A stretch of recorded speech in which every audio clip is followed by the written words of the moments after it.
Good morning and welcome to the spectacular African bushveld. The sun is just about to pop over the horizon. My name is Brent Smith. I have Brian Joubert on camera. Sometimes as a team we're known as the Killer Bees. And it is going to be a spectacular sunrise safari. Jamie and Andrew Joseph Francis are out on the other vehicle, and Kirsten and Geraldine are in final control. So, yesterday we heard Nkuhuma was just to the east of us, so I have my fingers crossed, checking the eastern boundary, hoping to find those lovely big paw prints coming west towards Nkuhuma. And it is a bit chilly this morning. For us out here, it's about 20 degrees Celsius, which is, I think, 70, or early 80s Fahrenheit, or early 70s. I've got confused. But anyway, it's chilly for us. I know for a lot of you, that's wonderfully warm. And well done to the Broncos. Well, Brian and I called it yesterday, to have won the Super Bowl. So hopefully you guys have... Oh, Lions.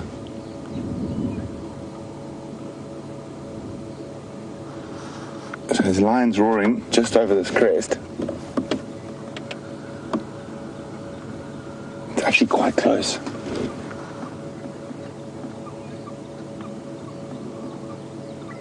Sounds like they might be on the move.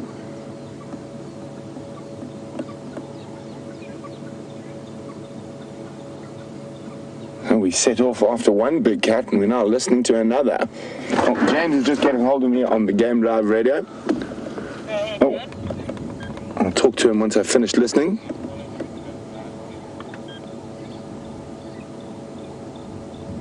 So it didn't sound too far from here. I would guess about 700 or 800 meters. So what we are going to do is I think we're going to carry on checking down Cheetah Cut Line, and then if we get no leopard tracks, we're going to head back here in case those lions are on the move.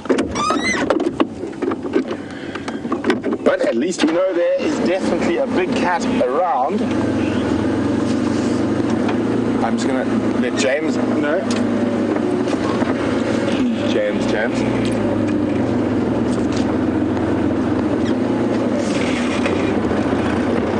James, I'll switch off to the cut line for that audio. It's probably about 400 or 500 meters into Torchwick between that pipeline and the fire break. It does sound like they might be mobile. I'm going to check Cheetah Cut Line down to Gary Man, then head back as they're on the one towards Cheetah Cut Line.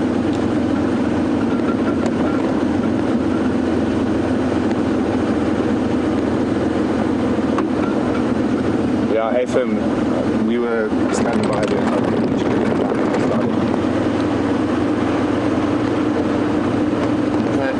James is also going to come into the area. He's out on tracking team this morning and see if he can get some luck. So I'm guessing, or making an educated guess, if Nkuhuma, the dominant male leopard, is either going to come in on one of the next two roads, if he has come in at all. If not, I think he's still enjoying his time in the east, as are those male lions. More than certainly the Birmingham boys, proclaiming their territory to all who wants to listen.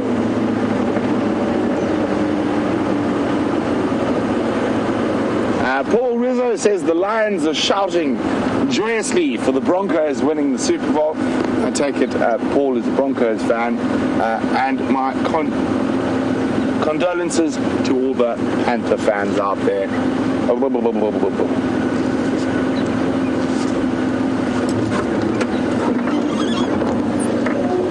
Just double checking some tracks here, making sure Mr. Nkuhuma hasn't managed to sneak onto the road. He hasn't. And the sunrise looks like it's going to be quite spectacular this morning. A lovely pink hue forming on the clouds above. And I couldn't think of anything I'd rather be doing than taking all of you on a sunrise safari. I know most of you really know about this, and I don't have to remind you, but just in case we've got a new viewer or three, you can ask me about what's going on in the bush, about what we're seeing, or if you've just wondered about anything in the bush, you do that by popping me an email on questions@wildearth.tv, or if you're a bit more tech savvy, just whack a hashtag in front of Safari Live and send out a tweet.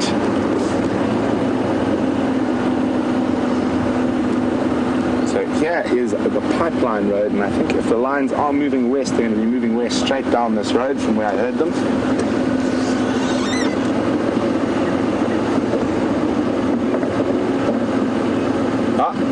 No lion silhouette approaching us, unfortunately. So while we continue to peruse the eastern boundary, Jamie has got probably one of the largest and smelliest birds out here in the African bush.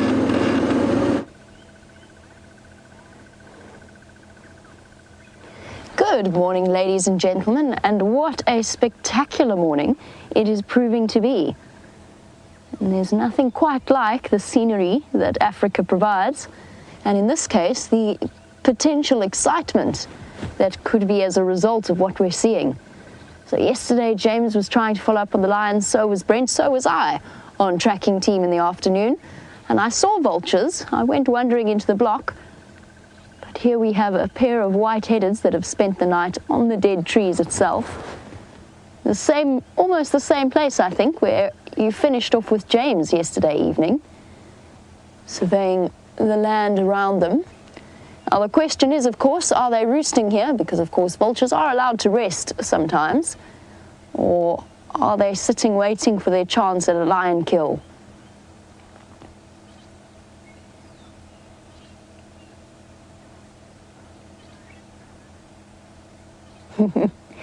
And Angel Lady has said that she will take the lions over the Super Bowl excitement any day. For those of you who feel the same, you're in the right place. For those of you who are understandably excited about the Super Bowl, my congratulations to the Broncos, my commiserations for the Panthers.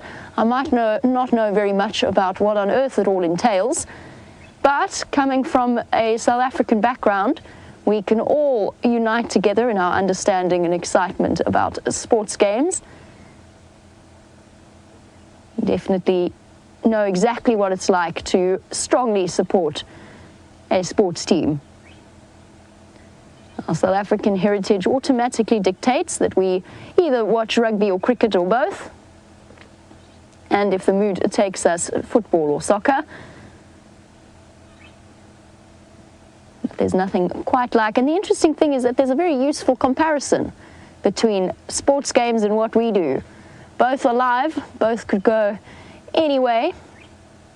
You can never really predict the exact outcome, even less so from our side.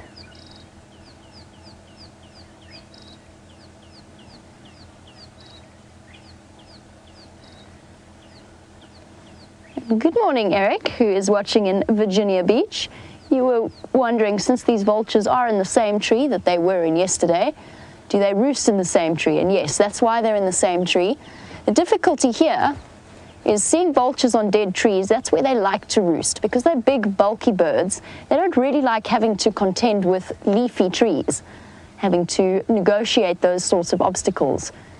They're built for long, gliding tests of endurance, not really agility. And so in this case, they spent the evening perched on the dead tree. It also gives them a far better view of the world around them, and that fierce, piercing eyesight that can see for kilometers, far better than our eyes can see. The only way we could match them is by putting binoculars to our eyes. And they're looking to see, possibly, if there's any descending vultures, or just waiting for it to warm up so that they can start taking to the skies and glide along the thermals. That being said, there's a lot of vultures around here. There's some more further to the east of where we are, and it does make me wonder whether or not there might be a lion kill. What we're looking for is vultures sitting in leafy trees, not necessarily the white-backed vultures sitting on the dead tree. We want to see the ones that are patiently waiting for the lions to depart. I've checked all of the surrounding waterholes, so so they haven't come for a drink last night.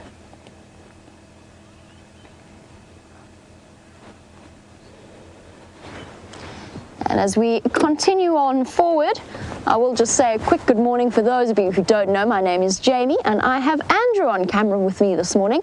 And we started off with not only, as Brent described it, one of the biggest, smelliest birds, but also one of the most endangered. Now, Brian was wondering what the vulture population is like out here. And the answer is, for the white-backed, it's fairly stable. But for something like a white-headed vulture, there's probably only about 6 of them in 6 breeding pairs. No, sorry, 6, which equates to 3 breeding pairs within the greater Kruger area, and that is, of course, where we are coming to you live from. There are also, all vulture populations are under threat. It's the species that is heavily poisoned by although this is something that's slowly being stopped through educational programs, but in the past there were a couple of approaches to farming in order to rid themselves of any kind of predator threat, which was to put down a poisoned carcass. Nowadays, that's very seldom coming from the farmers, but poachers, unfortunately, will do it.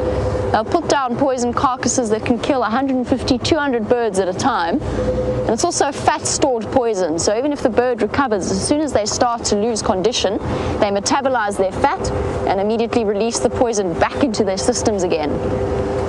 Now, in terms of our vulture populations, they are okay. There is a traditional belief, given they have that incredible eyesight, and by people not necessarily understanding how they operate. People assumed that they were could see into the future and were predicting where the next carcass was going to land, because they couldn't possibly understand how vultures somehow turned up at the carcass as quickly as they do. So it's led to the traditional belief that if you make a potion out of a vulture's brain, you will be able to see into the future. Now, while we search to see if there's any lions hiding around here, Brent has found some of their favorite food.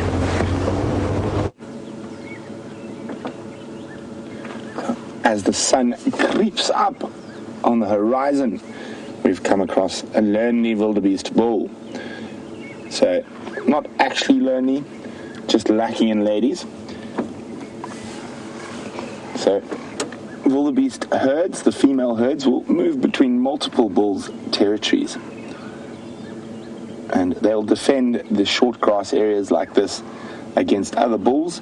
And these are prime areas coming up for March, when they start their rutting season.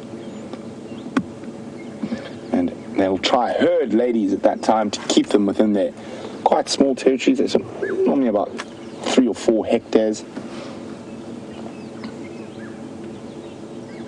And obviously the prime territories close to water on short grass plains are the real business territories.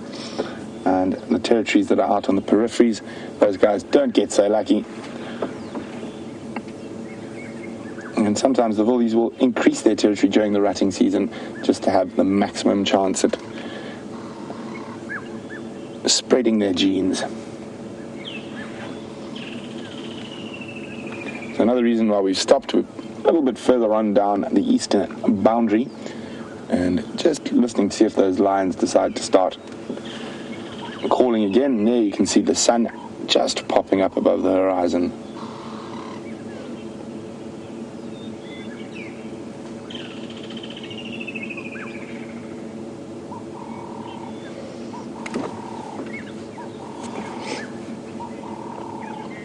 And the birds are starting to call in this beautiful dawn light.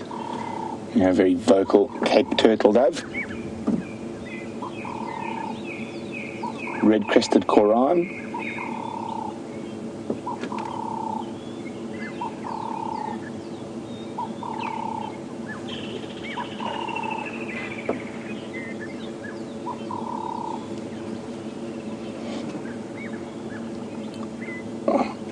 good morning to James Bear. James says, you guys get to drive through the African bushveld and tell the world about its wonders. Must be the best job in the world. What are my feelings? Well, James, I'm afraid I have to agree with you 100%. It is possibly one of the best things to do in the world. Just being in the bush and being able to share it with as many people as we do is something spectacular. And hopefully we we are breeding a new generation of conservationists while doing it. Oh, there's some impala also in that early morning light.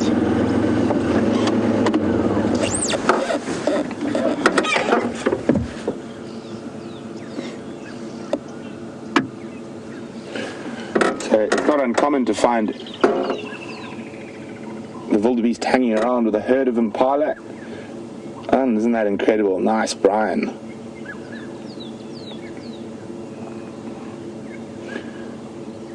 More sets of eyes to spot potential predators.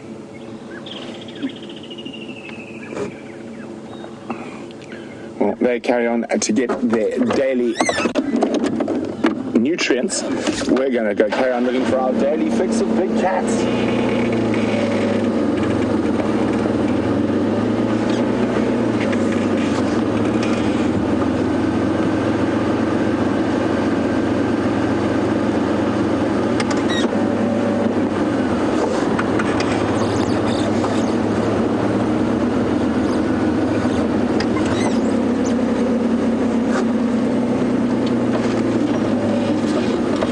A very bright and shiny good morning to Love 3 Dogs, and Love 3 Dogs, welcome to the Sunrise Safari. Love 3 Dogs is wondering whether Scott and Nikki are on leave. That they are. They're taking a few days exploring the lowveld of South Africa. I'm sure Scott will come back with some great stories for you guys.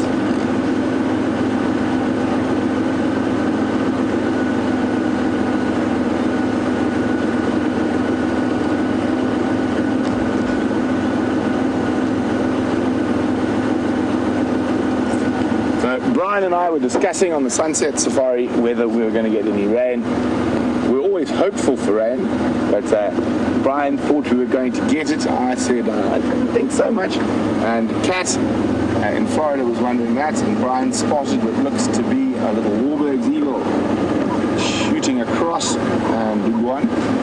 So we unfortunately didn't. As you can see, bright clear skies. There is quite a large cloud bank off to the right here, to the west of us, but it is very high. It's a cloud called cirrus, and that is mostly ice crystals and really, really unlikely to produce any rain. We need a much lower cloud bank to get sort of that set-in drizzle, all those big cumulus clouds to produce a nice big storm.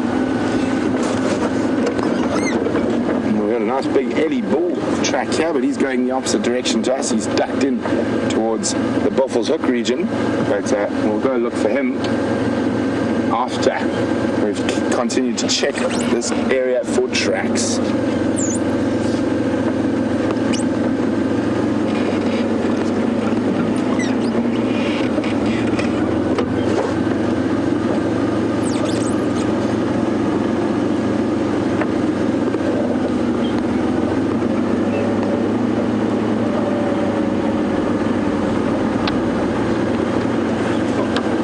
Kristen's got quite an interesting question. Kristen's sitting in North Carolina, and Kristen's wondering, what is the lowest animal in our food chain out here? Which one doesn't stand a chance? Well, believe it or not, Kristen, even the animals right at the bottom of the trophic scale always have a chance. They've evolved to have defense mechanisms and strategies that will hopefully, for their sakes, help them avoid being eaten. But you would probably look at your smaller creatures. And I think probably the guys who get eaten the most by everything are some of your rodent species, your mice and rats, as well as sort of hares. So a hare will be eaten by the big cats, the small cats, the wild dogs, the birds, the owls, or the nocturnal birds and the diurnal birds. So your smaller rodents are generally right at the bottom of the trophic scale. And I mean, even for them, there's stuff below them on the trophic scale in terms of insects and grubs and worms. It's a huge interlinked system, and each little part and each little creature is an important little cog in that wheel that we call the African savanna.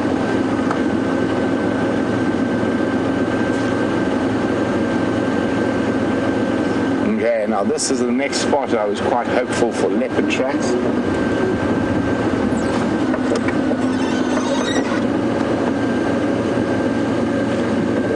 But us. Maybe Mr. Tingana has found himself a lady friend or a meal to the east of us. We're just going to doubly check all the way down to the southern boundary. That's where the Styx lionesses were a few safaris ago, and they did have a kill quite close to there. So who knows, maybe they have meandered back towards us. If nothing there, we're going to head straight back towards that area we last heard the lions. We will take a slightly different route, making sure we haven't missed anything on Drakensberg Road.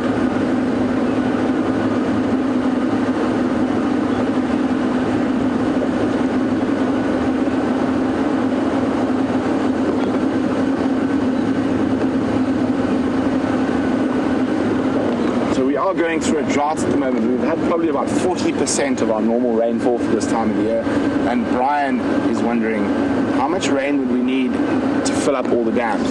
Brian, probably more than we're going to get. I say we're looking for a very, very, very dry year. Unfortunately not a predator track, but not the predator we're looking for. Brian, I'll get back to you in a second. Here we go. Spotted hyena tracks. Now, we'll find spotted hyena tracks all over the reserve every morning. They cover vast distances at night on their nightly forages, hunting expeditions. But I would say in one foul swoop we'd probably need well over 150 millimeters to fill up the dams. But then it's always at the risk, if you have that really big storm like that, that you might have runaway, so it might wash away some of the dam walls, which happens every now and then due to the lateritic soils we get here. But also, because there's very little grass cover, a really big heavy storm can actually increase the drought. Even though you get that lot of rain, because there's no grass holding those soils together, it washes the topsoil off. So it can even lead to a much worse dry season. So it is one of those strange things now. We've got to a stage now where we sort of want soaking rain, so sort of heavy drizzle to light rain for a couple of days, to sort of soak the ground, really get the grass growing so their roots can bind together and hold the soils together. So if you've got a really big storm now, it would wash away a lot of that topsoil. But as I've been saying, drought is not as bad as a lot of people think it is. It is incredibly bad if you're a farmer. But you must remember that this is a natural system, and drought is part of nature. And with we're going to have quite a lot of animals dying through this dry season due to lack of condition, lack of food, lack of water. The animals that do survive come through with the best genetic code, so to speak. They're the survivors, the most hardy. And also in these very dry times, we're going to have the predator populations increasing. It's a great time to be a lion, a leopard, or a wild dog, or a hyena. Lots of food around. So generally, the young and the old are going to be the first to go out of the herbivores. So even those little wildies and little impala that make it through this dry season will be the best to breed for next year and pass on the best set of genetics. And also, this is a way that nature controls itself. If an elephant population is too high, if an impala population is too high, a drought is a great natural leveler to bring those populations down.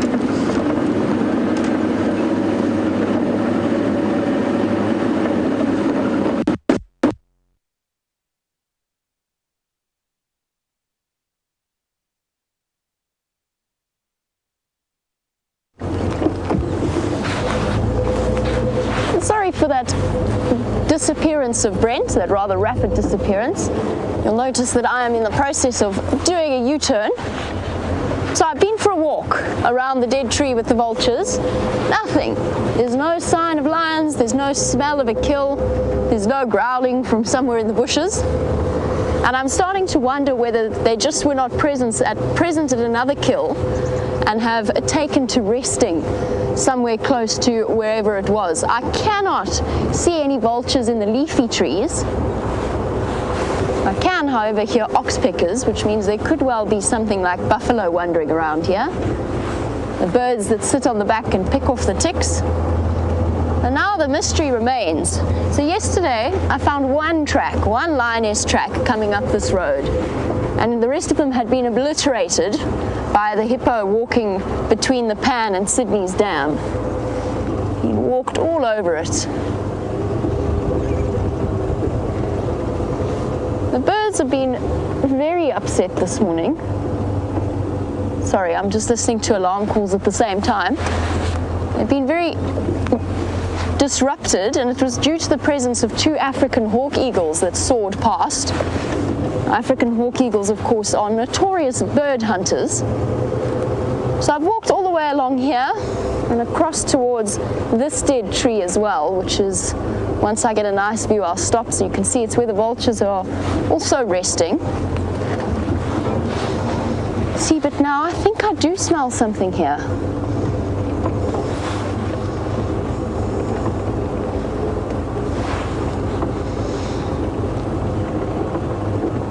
Due to my puny human senses, I have to do a combination of all sorts of things in order to try and locate a lion kill, which includes stopping and listening. But for the vultures, they have a slightly easier job of things. And Robin, who's watching in Maryland, you were wondering, do they find it by sight or by smell? And the answer is by sight. Their binocular vision is capable of seeing far further than ours, and they can fly up really, really high using thermals. Sorry, just bear with me one moment. Now, because I'm looking for lions, every log has turned into a sleeping lion. So robin, yes, they look. And what the technique that they utilize is they fly up really high using the power of the rising air currents and observe, essentially. And as soon as one vulture spots a carcass and starts to descend, they will carry on, they will start moving into that area and descend as well and have a look to see whether there's anything anything interesting worth investigating. This is beautiful. Oh, big yawn.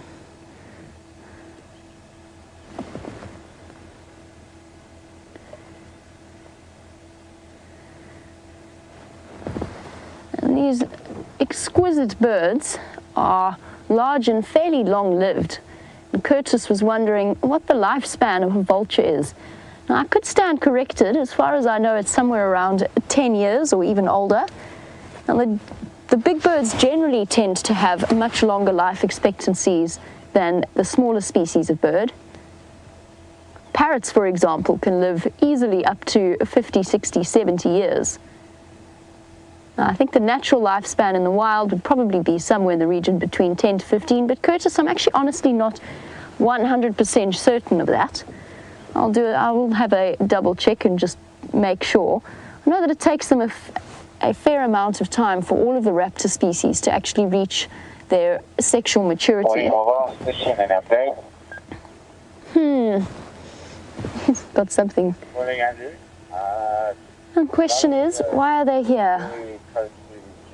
I don't see any lions. I haven't seen them walking. I think that these vultures are just resting, and it's a false alarm.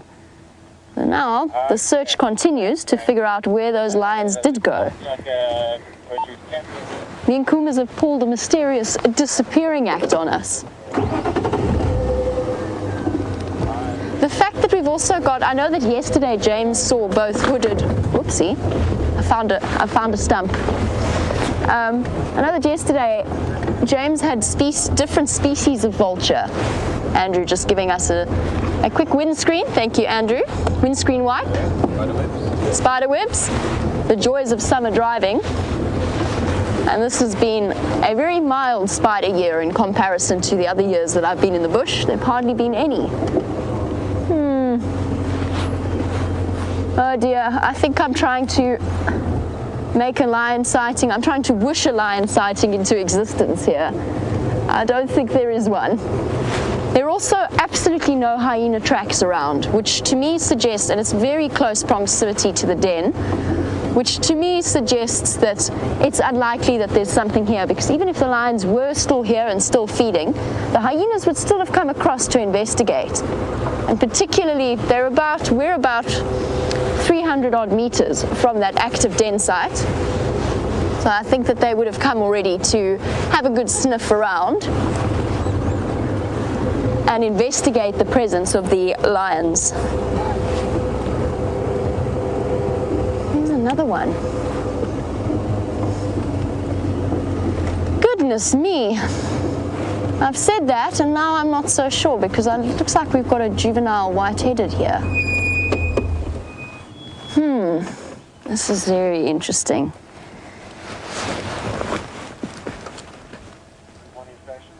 Oh no, it is a white-backed, sorry. Thought it was it's a juvenile white-backed. Oh, Drongo thought about it. Thought about mobbing the vulture and then realized it was a vulture and of absolutely no threat to it.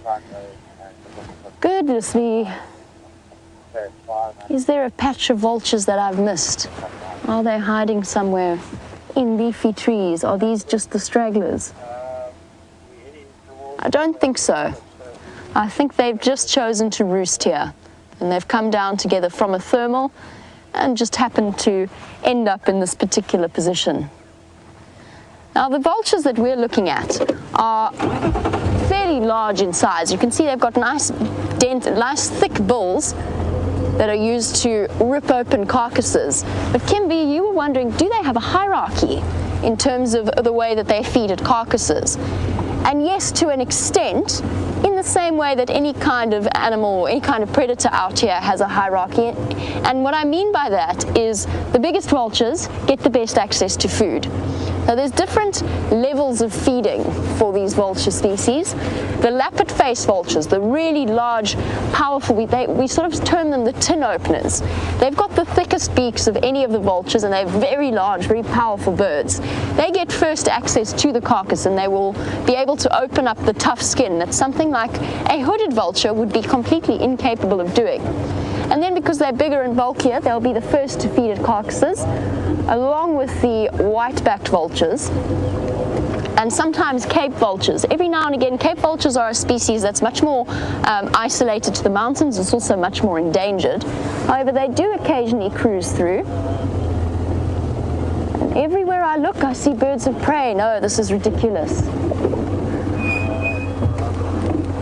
Maybe I have missed something. It's one of those frustrating things because you don't want to spend too much time. This is very far away. Back a bit, forward a bit.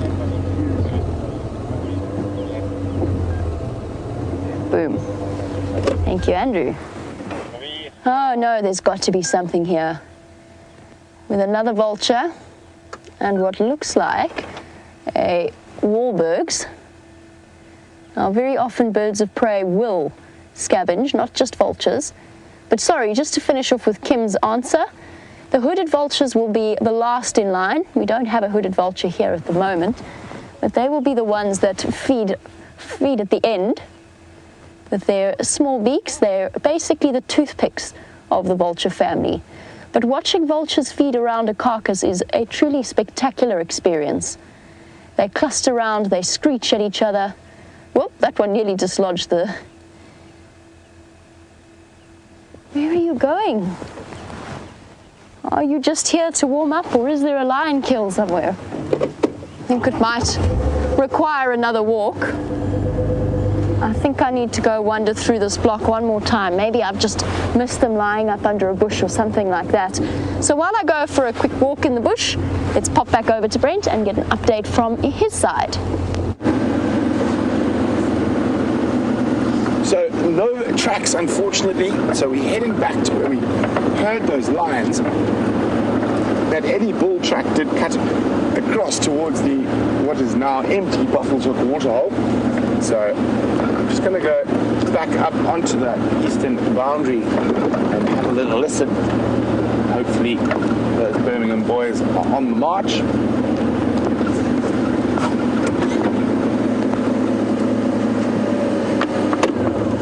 As I seem to have a look at this a little bit more carefully, there seems to be a drag mark coming down the road here. I'm just going to make sure that it's not a leopard drag, it's a hyena drag. I didn't actually have to get out for that. And I spotted the hyena track quite shortly there, so I'm going to have to reposition so I can tell you why this is a hyena drag. I'm just going to have a double check. Yeah. So either stolen or hunted. Very difficult to say when you just find a drag mark. But something moved on to the next plane last night, and the hyenas are taking advantage of it.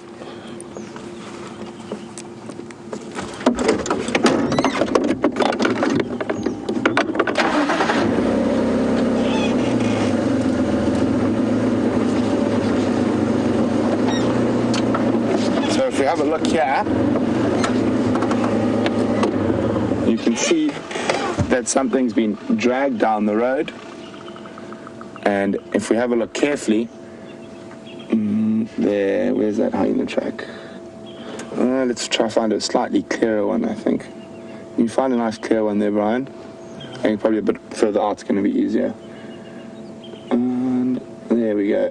So we can see the shape there, the pointy, you can see the claws sticking out. So not a leopard, but a hyena. But it could possibly have stolen this kill from a leopard. Might be worth just having a quick squiz at where it's come from and see if there are any leopard tracks at the end. And we found a very strange beast who's looking a little bit sheepish and hiding behind his sunglasses on this bright and sunny morning. Oh, he's taken his sunglasses off at the mention of sunglasses. And there he is, enjoying some alone time in the bush, tracking Commander Bond. Morning, Jamesy. Hello. It's been about 20 minutes since I last saw you. I think those lions, unfortunately, decided to go down. Deep east. Not deep east, close east. They must have been a couple hundred meters from us when they started calling. And no tracks of Tingana coming out from there, just this hyena drag mark. Ah, well, where's it going? It's going that way. I'm going to go back towards in case there was a leopard on the other end. I think it might have been thieved, yes. Okay. Well, Carry on down this way. good luck. Thank you. Vive la France. Vive la France. Oh, look at this, guys, right next to us. Hiding under this little bush willow is a scrub hare. And James found it for us. He tracked a scrub hare this morning. You can see. Here we go. And we have been having some great sightings of them, and that's due to this drought we're having. There's not so much cover for them to hide in, even though they do have wonderful camouflage. And you can see that very light-coloured fur around the eye, and that really large eye that's indicative of nocturnal animals. But shame, he's probably a little bit stressed, wondering that how we possibly spotted him. So we don't want him to move out from his cover. So we're going to leave him be and carry on and see what else we can find. Hi, Jamesy. Bye. Bye, Brent. Bye.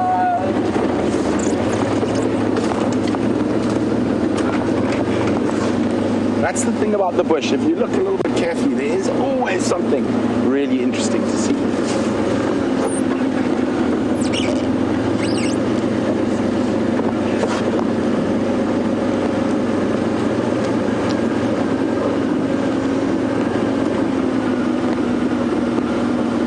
So we are in this wonderful large ecosystem, and unfortunately anywhere where there are humans, sometimes things go a little bit awry. And Eric in Virginia Beach is wondering if there are any invasive plant species or invasive species that are upsetting the natural balance. Not too much in this area. There are a few invasives, but they haven't become incredibly bad yet, and they haven't sort of taken over areas. One of the worst ones is quite a pretty flower called a red star zena that occurs on the short grass areas and sometimes blocks out the indigenous grass species. A drought like this is also good for controlling those invasives that like quite a lot of water. The other invasives I've seen, there are a few prickly pear plants about. Trying to see from the tracks where James has come from. He's come from where those lions were calling. So let's move towards the remnants of the Buffalo's Hook waterhole, see if those ellie tracks come out in that area. So Eric, none of them that really affect the balance too much, but there are the odd invasive plant species and bird species, actually. Probably one of the worst ones. I saw one in the Sabi Sands, which is first for me. It's called an Indian myna. It is a starling species native to India. Very, very clever bird. It can be taught to talk like a parrot. And they are real pains, and they attack indigenous bird nests and stuff, break them down, and dominate any food source. But what happens when any of these things are seen, there is a program to remove them, especially with the invasive plants and with the Indian mynas.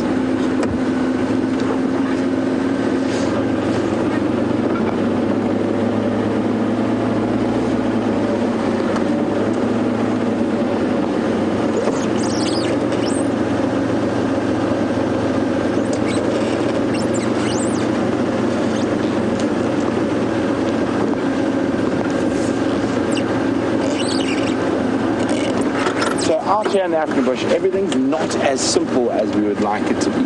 And Ben in Leesburg is wondering about predator hierarchies. He knows lions, the sort of top of the food chain, but can I explain hyenas and wild dogs' position? Whoa, chair just broke. Hang on a second, let me try and fix it. There we go. Well, Ben, lions are by far the top of the sort of trophic pyramid. They are the apex predator. And if we had to go back a couple of thousand years, they shared that top of the triangle with human beings. But we'll just discuss lions for now and leave us for later. So lions are top, hyenas are second on that scale, and then depending on situation, wild dogs are possibly third, and then comes leopard, and then finally cheetah.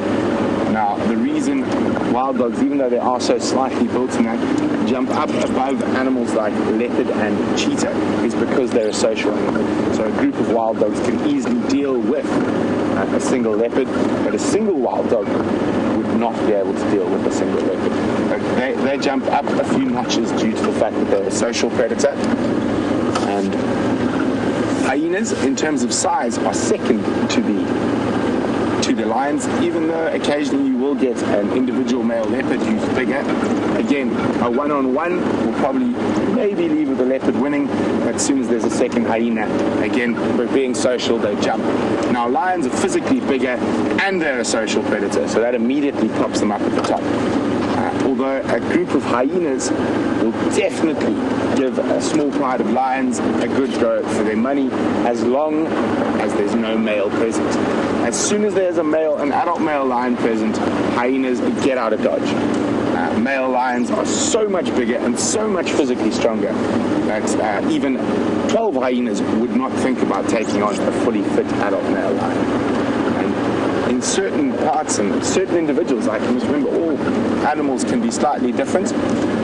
In northern Botswana, we had a male lion who had the most... I've never seen an animal with such hatred for another animal. So a lot of male lions will half-heartedly chase hyenas off, and that this male lion actually actively hunted hyenas. And the one morning we went out, and literally along the main road to the middle of the concession, there was 4 or 5 dead hyenas. And he'd literally walked down the road, and everywhere he'd come across a hyena, he'd stalked and killed it. So he just really didn't like hyenas. It's possible he might have been harassed as a young male in his nomadic days by hyenas to such an extent that he just literally wanted to kill them all. Never feeding on them. Here we are. There's the remnant of the Buffelshoek waterhole. Not much there. And he was snorting at us. Very strange. Just going to have a quick look at those impala. Just judging from their behavior, I think they might have smelled something and that's what they're snorting at, rather than actual snorting at us. They are looking a little bit nervous, but they don't really know where to look. So maybe they've smelt a leopard. See that? Yeah, they're definitely unsure about something.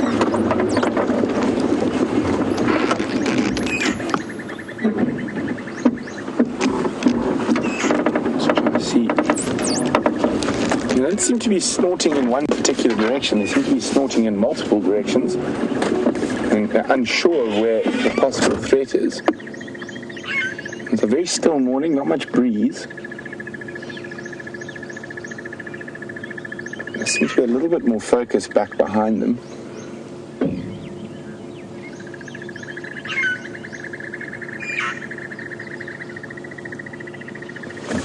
Let's go have a look on the other side of the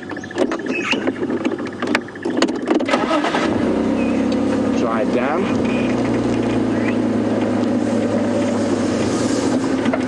So while we check very carefully around here, let's hop on with Jamie. She's got an update for you guys.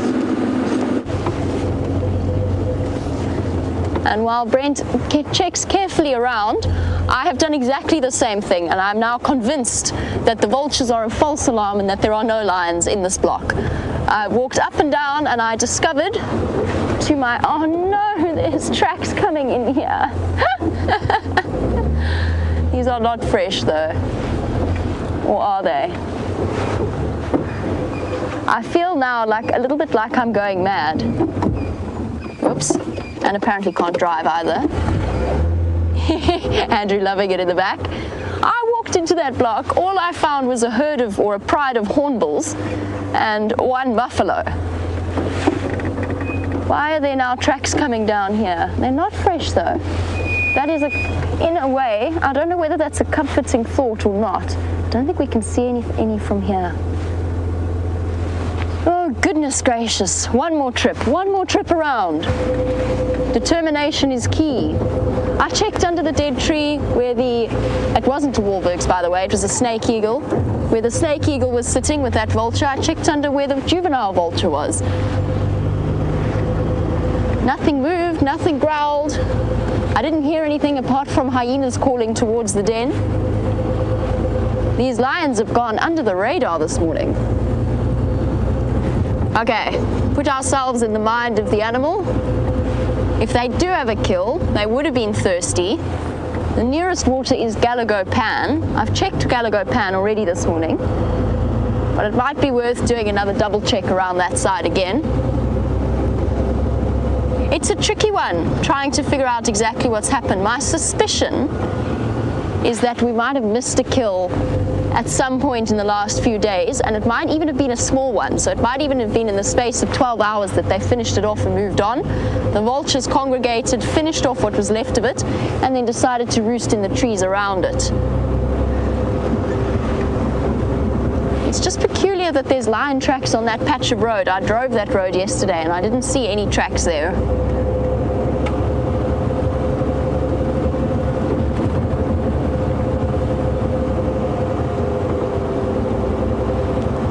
Chatting a little bit about, oops, mind the millipede. Chatting a little bit about vultures, which we have been seeing plenty of this morning, leading us hopefully to lions. Kristen was wondering what the difference is between the vultures in South Africa and the vultures elsewhere in the world.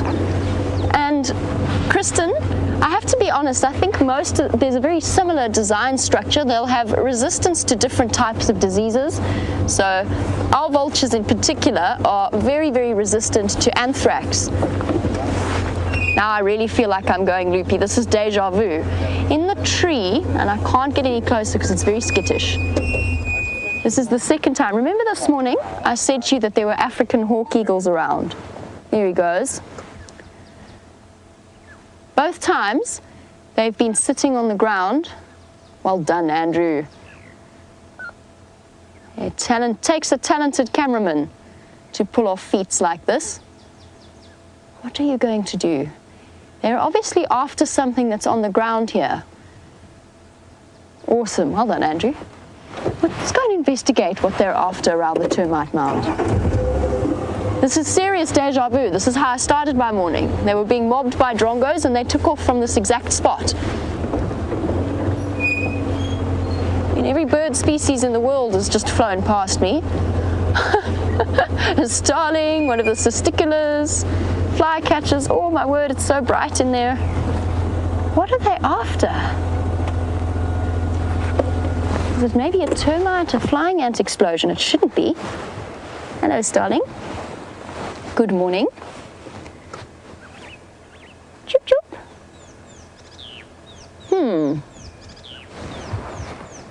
Almost feel like doing a stakeout around this termite mound. Grab my binoculars. Oh, little flycatcher there. Very difficult in this light. I think it's a spotted. Hold on, no, it's not. It's one of the canaries, I think. Looks like one of the canaries. There's something. Oh, testicula's shouting at me.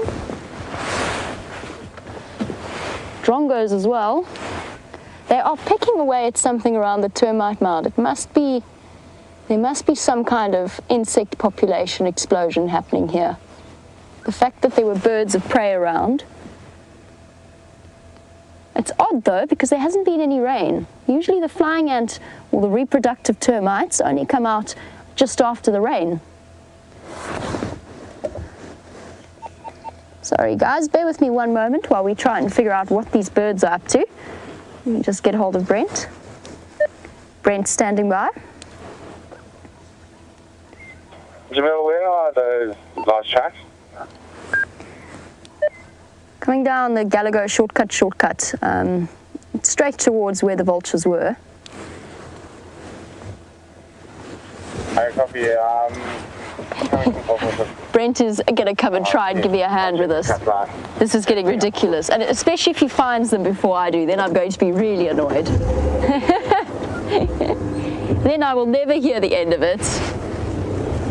I'll go and do a walk in that area as well.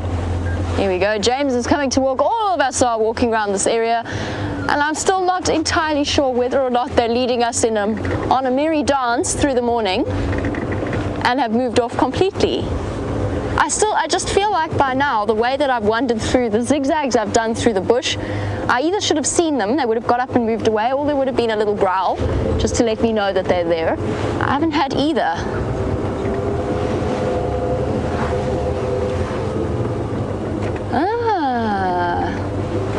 And James Francis has got another suggestion. What if the kill is in the tree and I'm so busy looking on the ground? James, I hope I would have spotted it, but it's a good point, and it's so bright this morning that I've been walking with my hand next to my head to try and... No, you see, I keep getting a whiff. I'm starting to feel a little bit ridiculous. I keep getting strange hints that these lions are here somewhere. Nothing's tying together. Maybe James Francis has hit upon the answer and they're actually scoping out the trees. I hope I would have seen it. But I have to confess, when you're looking for lions, when you suspect that there are lions and you're looking for a kill on the ground, you tend to focus your attention on the ground. So maybe, who knows?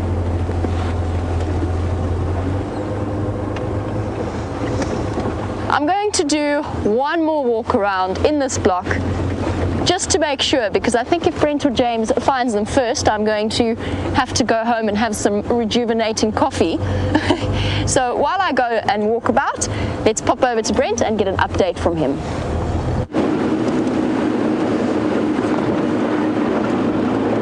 So with no tracks in the east, we're going to go give Jamie a hand around Gallagher shortcut. And I hear she doesn't want James or I to find them first, so she's off on foot again.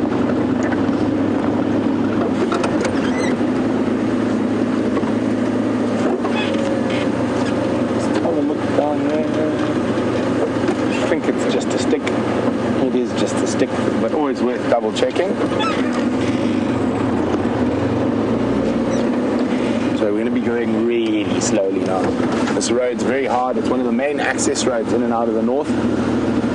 So it makes tracking a little bit more difficult. So we're going to literally ride along our northern edge of our traverse.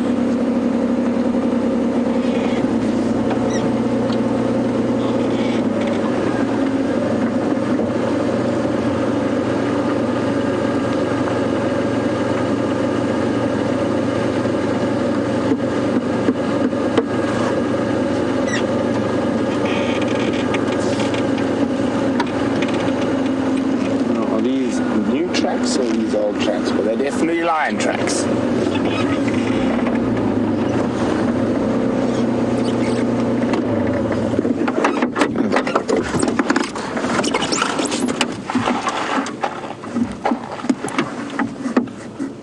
Oh, see them there? You got them, Brian. There you go. Can't see it. You can't see it? Nope.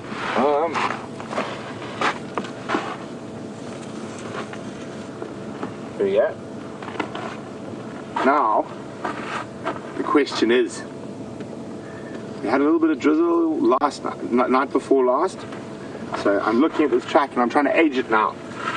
And I'm going to say it's quite fresh. There's no drizzle marks on it.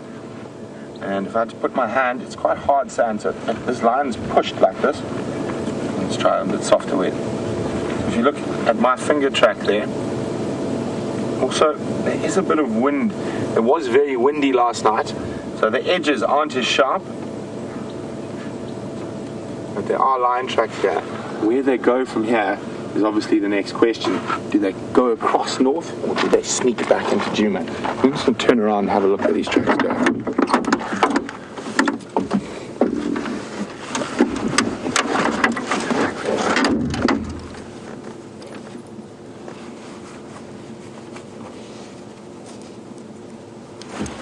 Interesting stuff. These lions have been playing games with us for a day or two now.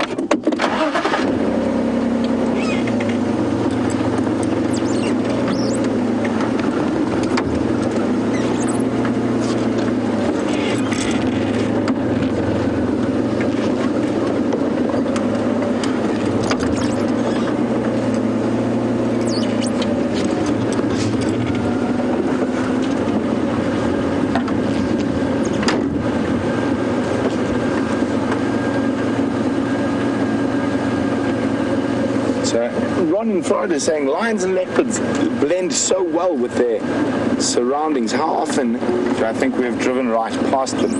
Probably more often than we'd like to admit, Ron. I'm just going to update Jamie and James. Oh, here comes James.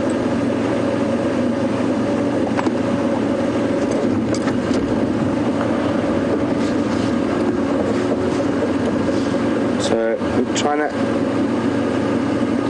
see if they've crossed in here. The ground's quite hard over here.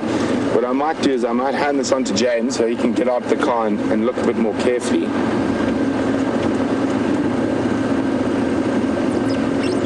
And I might check just down here. There's Jamesy. I'm going to tell him to come up.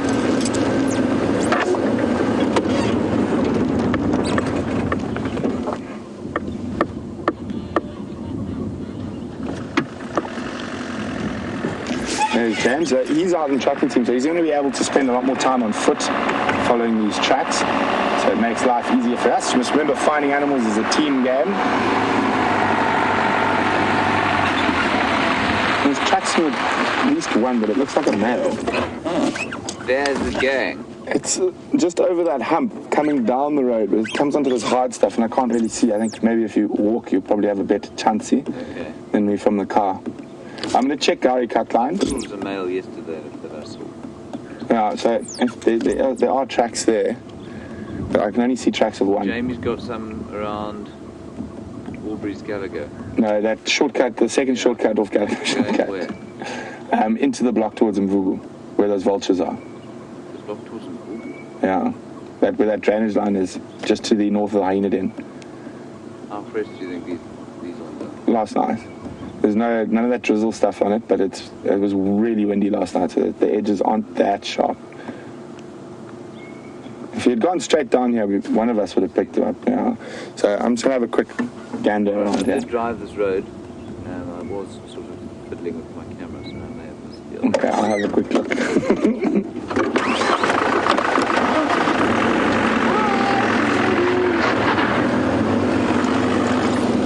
Going to double check carefully. James is going to jump out of his car so he can have a look on foot. We will check very carefully now.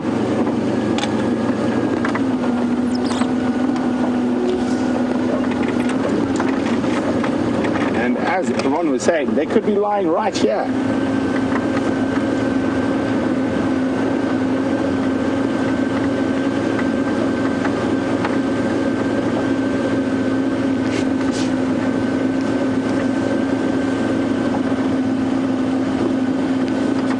Check very, very carefully, very slowly. Now, James is admitted to driving down this road, so obviously it makes it a little bit difficult. And sometimes in that really early morning, when we get going and we're still operating with lights, it is possible to miss a track or two. I'm just going to get hold of Jamie, see if she's back on the vehicle, let her know. See if she's got tracks of, I think this is a male lion, but if she thinks she's got female tracks, so there's definitely only one set of tracks here. Jamie. Jamie,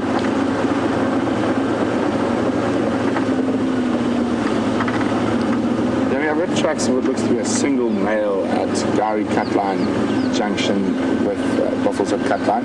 I've showed James where they are. He's going to go have a look on foot around there. I'm going to check Gowrie Cutline back towards Central.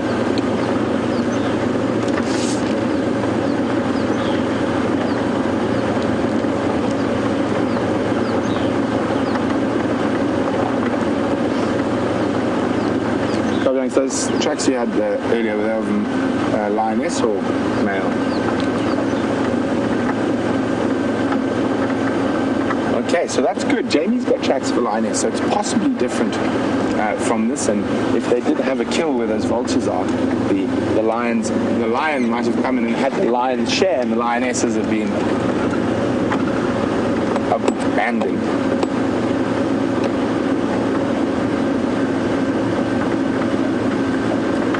No, it's always worth checking carefully, and there's 3 of us in this area now, so that's twice the chance we'd have if there was just one of us looking.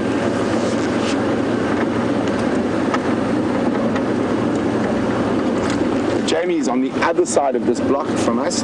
James is on the northern boundary, and we're going down along the east and then to the south.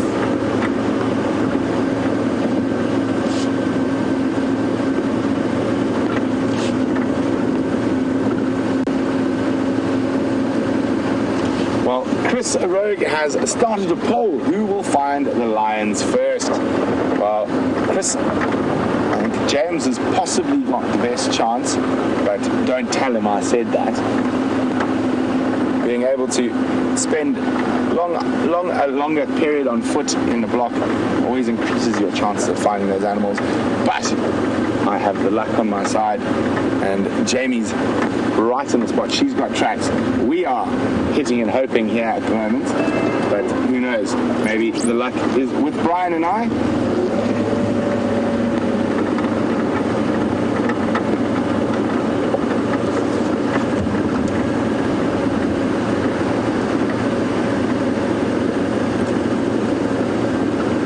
So let's go and see what Jamie thinks of who's going to find the lions first poll, and we'll be back a little later.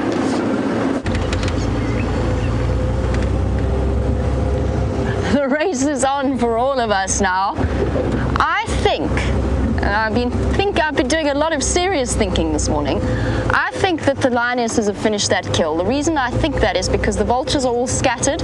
All of the birds of prey that we've seen have been resting in dead trees, not sitting uncomfortably tucked up in the leafy trees like they very often do around lions on a kill, which makes me think that they've fed already. And as Andrew pointed out, actually, Andrew's ranger skills coming through, Andrew's pointed out that they've got very full crops as well, which I think all of the combination of those factors suggests to me that they have eaten already and moved off. So now it becomes a game of where did the lions go next. I'm on my way to Sydney's dam to go and check there. Presumably you all would have told us if they'd made their way down to the Nkuhuma Dam camera sometime last night. They haven't been around the Galago Pan because I checked there early this morning. The only other water that I can think of in the immediate vicinity is Sydney's dam, unless of course they've crossed into Buffelshoek somewhere around here and moved to one of the larger dams to the north.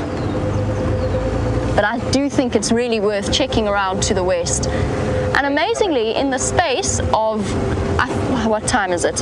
In the space of an hour, it's probably easily gone up about 7 or 8 degrees Celsius. It's already boiling. It's amazing. It's going to be a scorcher of a day. I think those clouds and that heavy sky ahead of us is bringing false promises once again. I think they're going to blow up towards the north.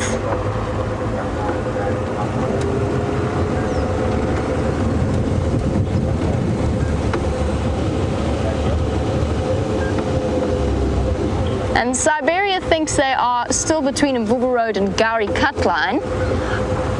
The block I'm looking in is Galago Shortcut Mvubu, so between those two roads. Do I think that they're still there? Maybe.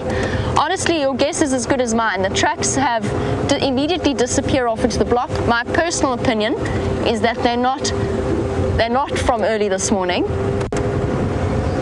I am still going to check around there, I promise. James is wandering around checking for that male lion that Brent found tracks of. And it's all a bit of a race. The problem with that block is that it is enormous. So you can wander through. If they decide to go flat under a bush, lie down, full bellies, get some shade, and you walk past within sort of 50 meters of them, short of doing a proper grid search, which we don't have time for, well, not necessarily don't have time for, but I don't want to be off the vehicle for that extended period of time, it becomes very tricky. I mean, could we be hiding? You could well be right, Siberia Zumi, that may be exactly where they are, lying up in the shade.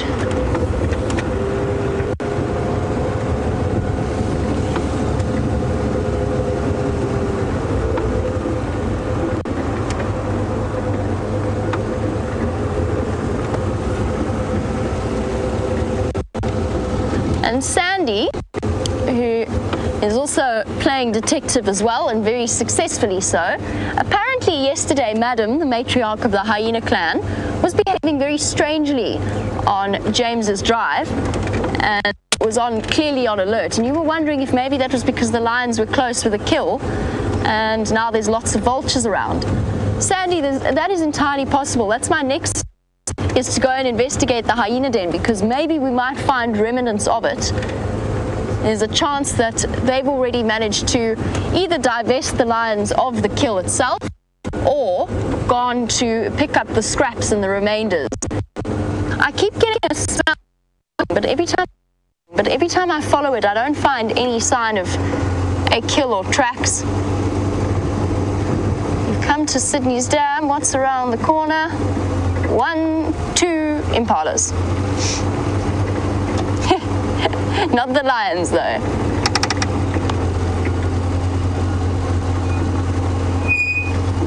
Checking carefully in the shade. Oh, awesome. There you go. Impalas. And 2, what look like large egrets or great egrets. They've got that hunched shoulder posture. One of the larger species of egret, very far away. No lions though. And I think James Richard is absolutely right. The lions have been taking lessons from the Queen of Juma, disappearing. They're here somewhere, they've got to be. There's no tracks crossing Buffels Hook Cut Line. I think that maybe our next step is to just double check to the west in case they decided to wander towards Simbabili, and then check the hyena den. Between the three of us, surely we must find them.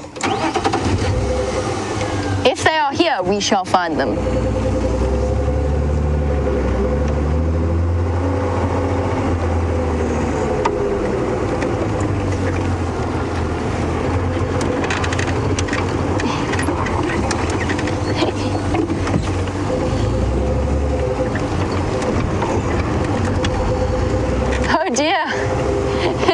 Sherry has taken a less optimistic view of the morning. Sherry said that I've entered a time travel nightmare which is almost accurate because I did exactly the same loop and encountered exactly the same thing, just with slightly different light.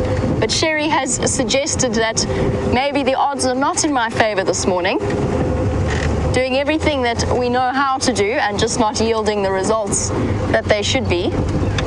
But the morning is not over yet. We're only an hour and a bit in. We've still got another 2 to figure out where these cats have gone.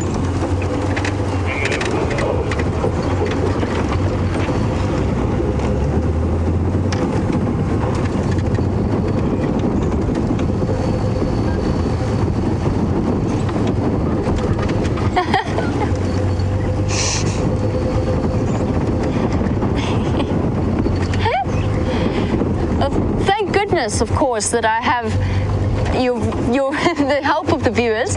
Kevin Catfish has provided a very useful description of what lions look like, which I appreciate. Andrew's having a chuckle on the back there. So Kevin has told us that we are looking for a large cat, sort of golden in color. The males apparently have big, dark, sort of fluffy heads. There's the hair all around them. What's it called again? Mane. It's called a mane. And you can distinguish the males from the females in that way. Thank you, Kevin. Perhaps we should draw up one of those wanted posters. Missing. If found, please call Jamie.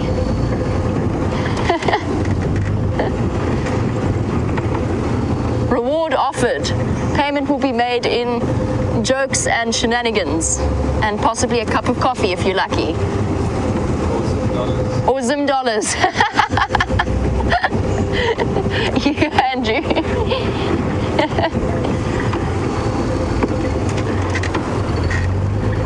This is ridiculous, man. They've got to be here somewhere. I will be distinctly put out if Brent finds them before I do again this morning.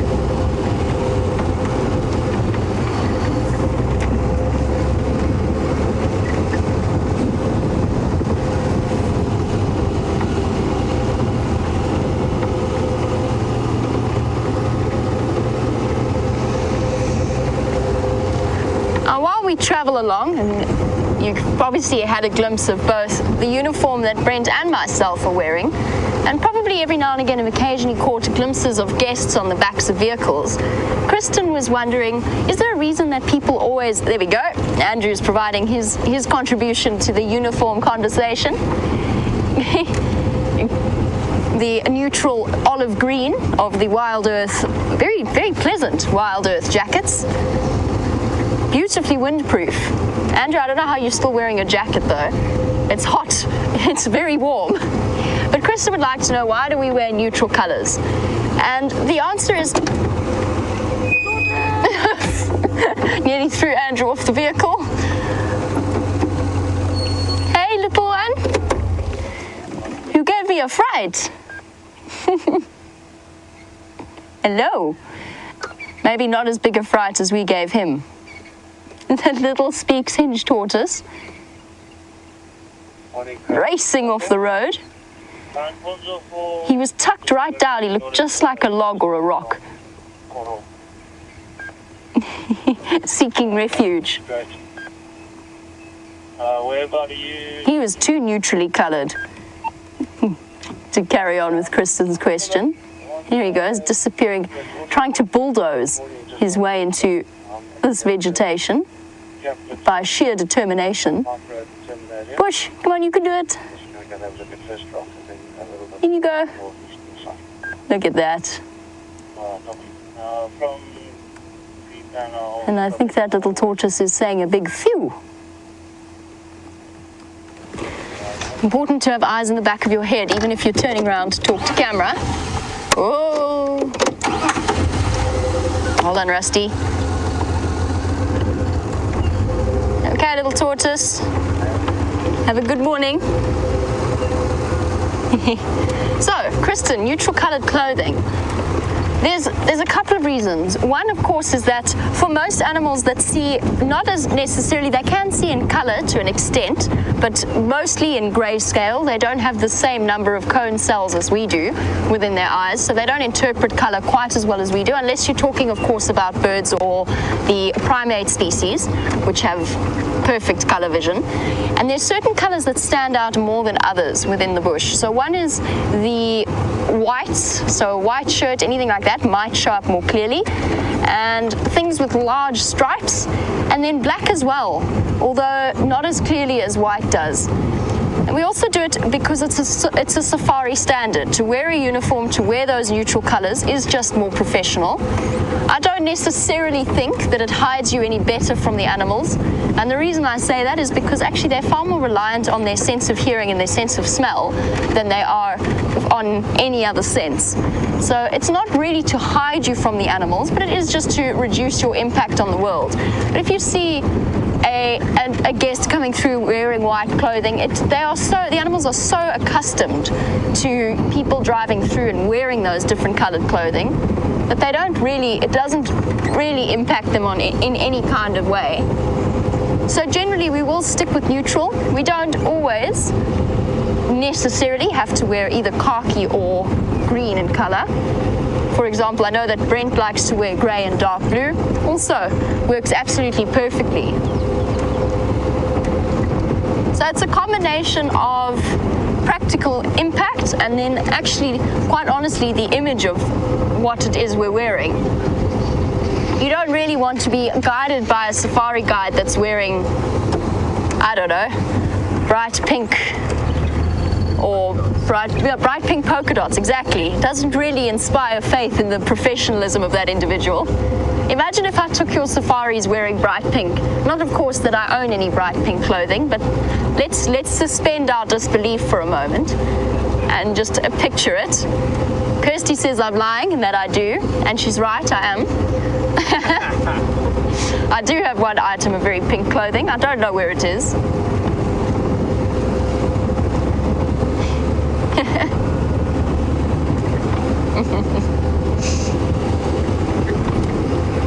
But yes, it's a combination of reasons.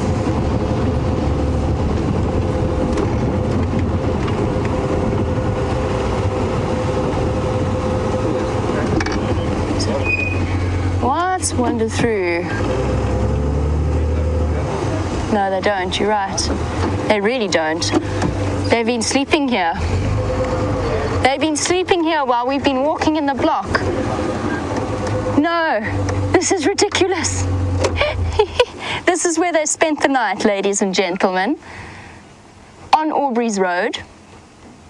You sneaky, sneaky cats. Okay, so they're not still in the block. Interestingly, some of these tracks look enormous. Jamie. Hold on one moment, I just need to call this in. Standing by. Jamie, I'm on WildEarth access. Do you have a direction for those tracks here? I'm just trying to work it out. I didn't pick it up further up WildEarth access. And it doesn't look as though they've gone up Aubrey's. Just give me a moment. Brent is on his way. Now we really are in a race. So this, let me just give you a rough idea of what's happening here. It also gives me, if I can untangle myself in a moment. There we go. I'm quite cabled up in this vehicle. It also gives me a moment to get an idea of which direction these tracks went into. So, the lions, thought I was about to pull a Scott Dyson moment and have them lying right there. Heard a noise. So the lions here last night. All of this flattened ground is from them lying down. And I am actually checking carefully. It wouldn't be the first time I've done that.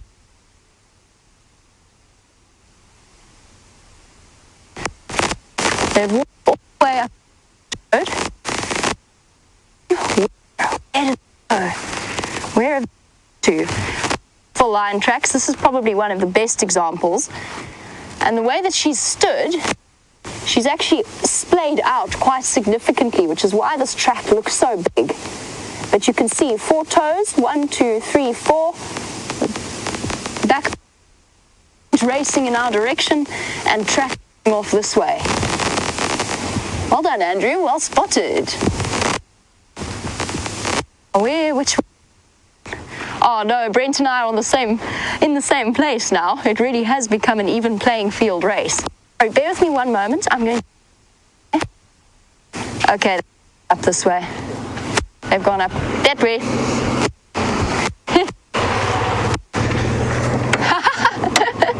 Brent sneaking past, racing ahead of me. That is so annoying.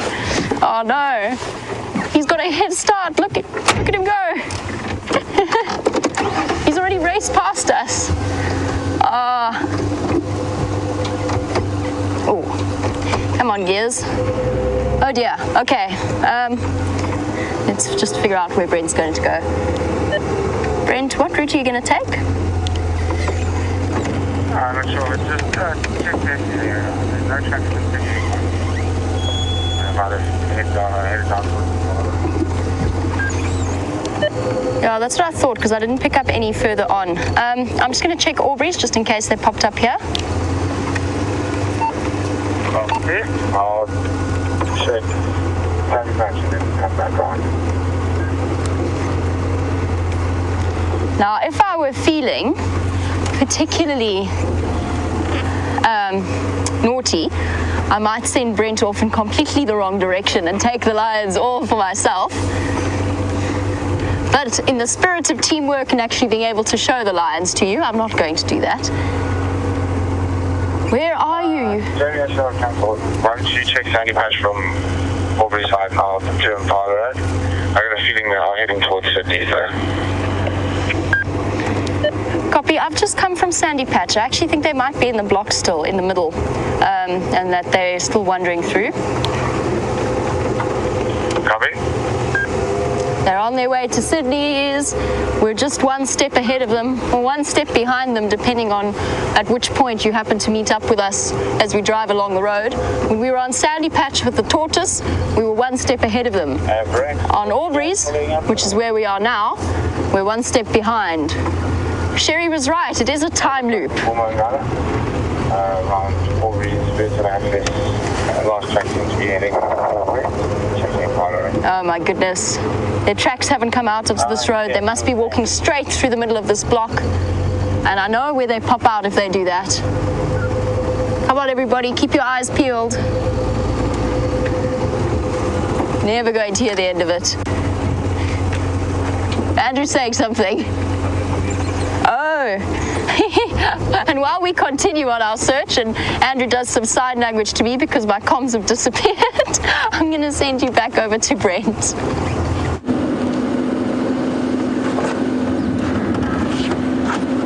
So it seems like Jamie has sent me in the wrong direction. I can't see any tracks here. I'm only joking. Jamie's going to check a little bit further to the sort of north, and we're just going to check here on the western front. Again, going nice and slowly. Weather seems to be playing up a little bit. Temperatures dropped, winds picking up.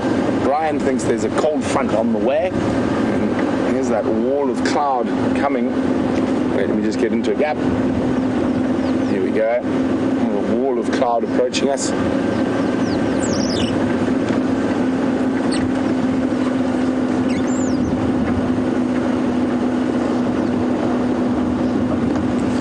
Vehicles following up, it makes life a lot easier. We can cut off areas and make our search area smaller and smaller as we continue.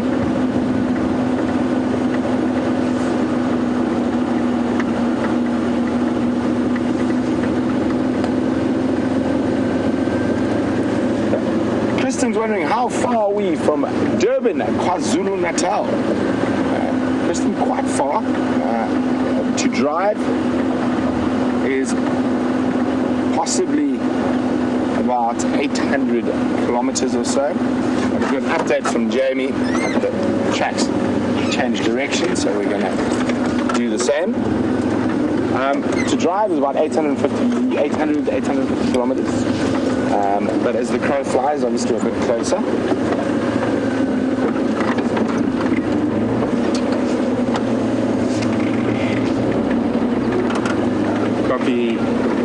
Thanks, Jamie. I'll turn around. I'm going to do vertical access up to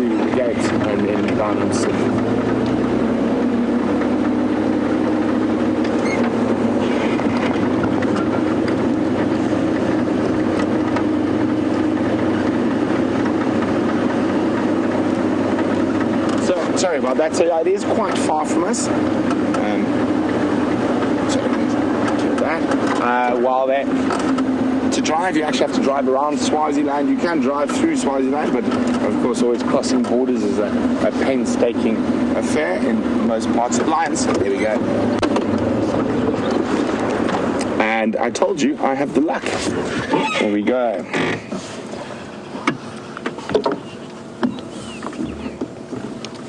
Stations located in Nkuhuma, 4 of them Impala Road, about 250 meters from the junction with Vultures access. Animals are mobile west towards Triple M. Jamie, would you like to come join?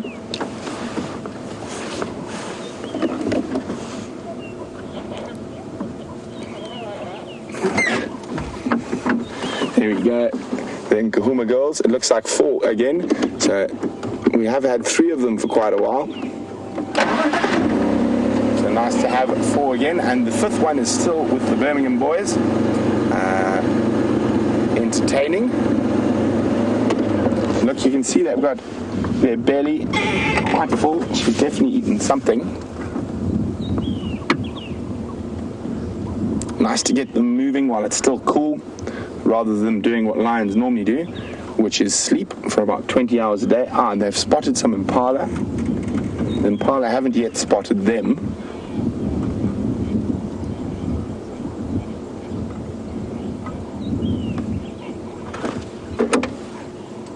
They definitely had a decent meal. Not completely rotund, but definitely everyone's showing a bit of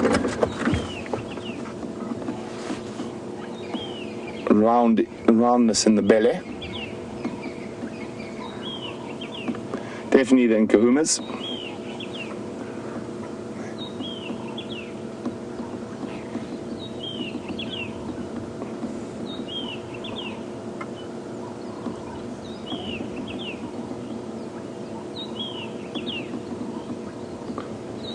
There's a herd of impala off that they're looking at. Not looking too seriously though.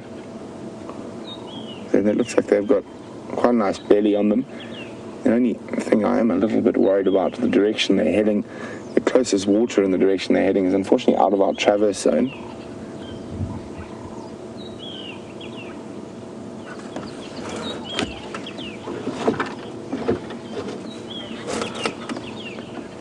Negative, just come straight down Impala Road from Vultures access. You'll get us visual. They're lying in the middle of the road now.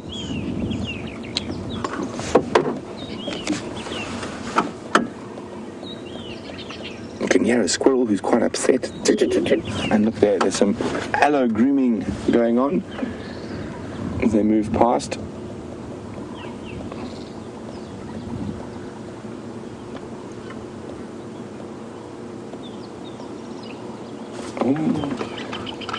Unhappy squirrel. He's telling everyone there's a lion. Lion. Unfortunately, it seems the squirrel's got a bit of a stutter.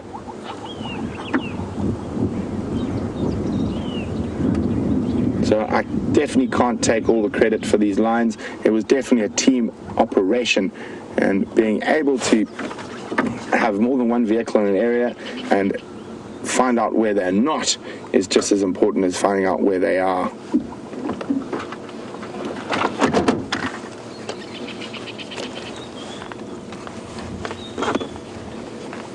It looks like they're going to have a little rest. Oh, in the road.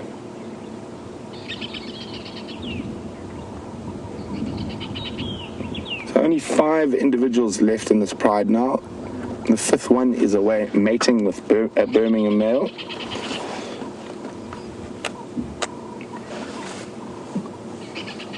And we went through a long period of not seeing this pride at all. And fantastic that they're back.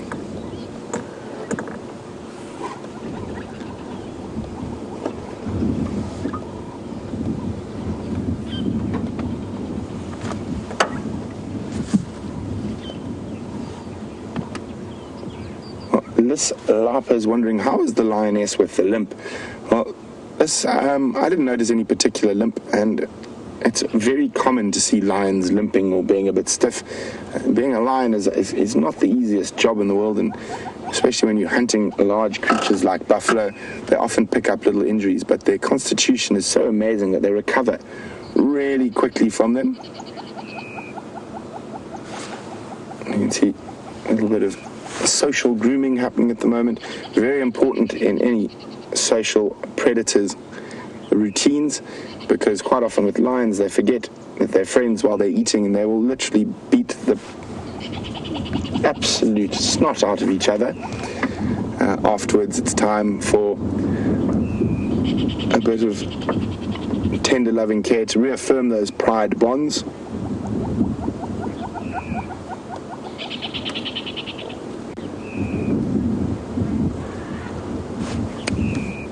Elephant, sorry, I just heard an elephant trumpet in the distance as well. So there was a young male that was affectionately known as Junior to a lot of our viewers, and Siberia, one of our Zoomings, is wondering, do I think he'll come back, because the B-boys are far away? Well, the Birmingham boys are probably between where he is now and here, so I think it's very unlikely that he's going to come back. He stayed a lot longer with the pride than what a young male normally does. So I think it's very, very unlikely that he'll come back. And here comes Jamie and Andrew.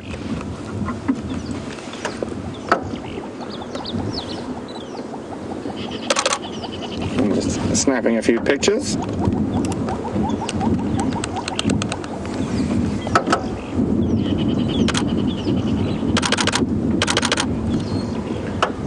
Isn't it lucky we turned around when we did and came back and it popped out next to the road with us. So I think Jamie's been working very hard with these lines for most of the morning, and we've just come in at the end to swoop the glory. And she's pulling tongues at us now.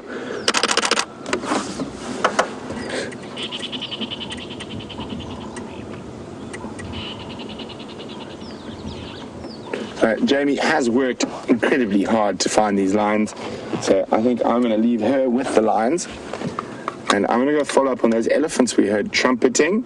So while we do that, let's jump on with Jamie and leave her with the lions, and I'm going to go see if we can find us some ellies.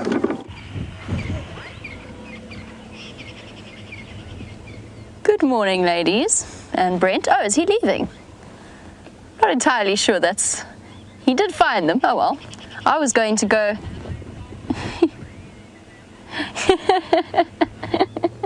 oh, that was very kind. I was going to crawl off to the hyena den and lick my wounds. Good morning. Yes. Leaving one station of Nkuhuma on a farther road, best access. Oh, that was very kind. Hey, look at that. We've been looking for you all morning, ladies. You've been dodging us. I can't believe that happened. He shot past us so fast. Hello, Amber Eyes. Oh well, at least I was right about the fact that they'd left. There is some comfort in that the fact that they weren't still in the block and that the kill was gone. It is a comforting thought on this morning in which I lost another race to the lions, to Brent. You big girls.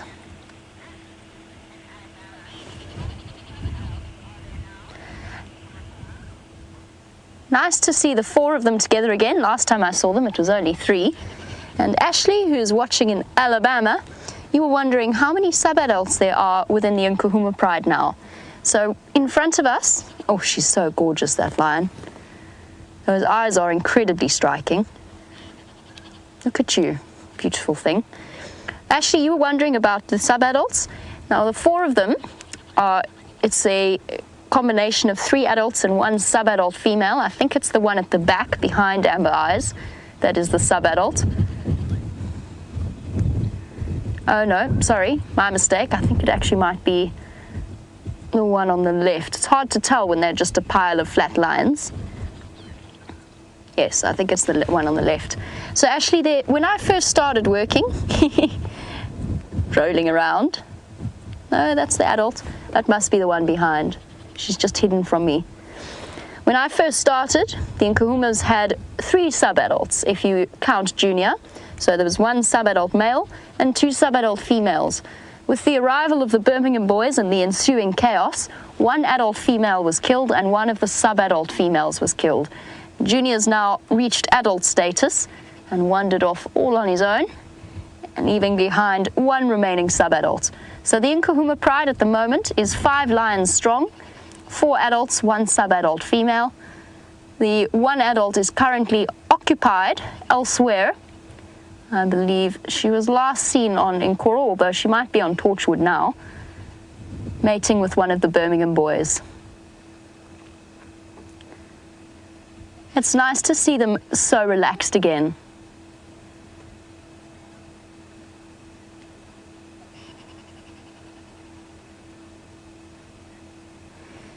Now, the missing lioness has been missing for a while now. I think it's probably about a week, probably to the point that she's finished with her Birmingham boy distraction. But Kristen was wondering, will she stay with the males until a baby is born?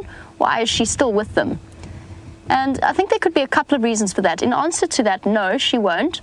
They have a 3-month gestation period, and at some point, probably fairly soon, she is going to, there you can see that's the sub-adult. You can see she's a little bit younger, a little bit smaller, still retaining some of that cub-like look. But yes, the female will wander back to the rest of the pride at some point. It could be that she's sticking with the Birmingham boys because she isn't sure where the rest of the pride is, and might have to relocate through a couple of contact calls, maybe through scent as well. Or just generally, and I'd love to know exactly how it is that the lionesses move and what determines where they go, apart, of course, from access to food and water.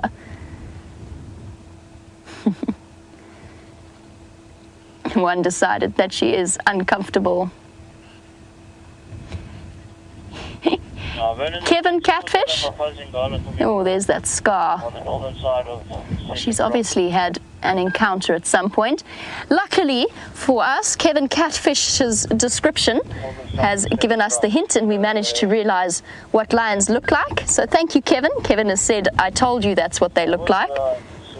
There was a period of time in which I'd almost forgotten what lions looked like on the basis that I hadn't seen them for such a long time. Luckily, I'm getting now a solid reminder at least 2 or 3 times a week as to what these beautiful creatures look like.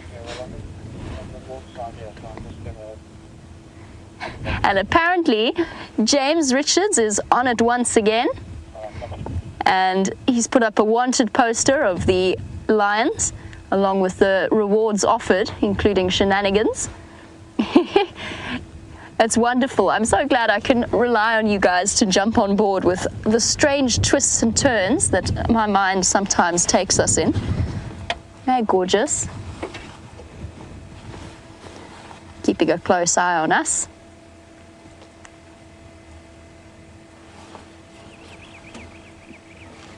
Thanks, Iggy. In an attempt to comfort me, Iggy has said that Brent might have found the lions, but I'm still the mamba maiden. And I think I must hold the record for the best mamba sighting so far by sheer good fortune. We have had some incredible sightings, but there is nothing like the excitement of spending a bit of time with Africa's largest predator, especially when they look straight at you like that. It's a very intense feeling. Ladies, you led me on a merry dance this morning, didn't you? Yes, indeed. Looking very comfortable in the middle of the road, in the open.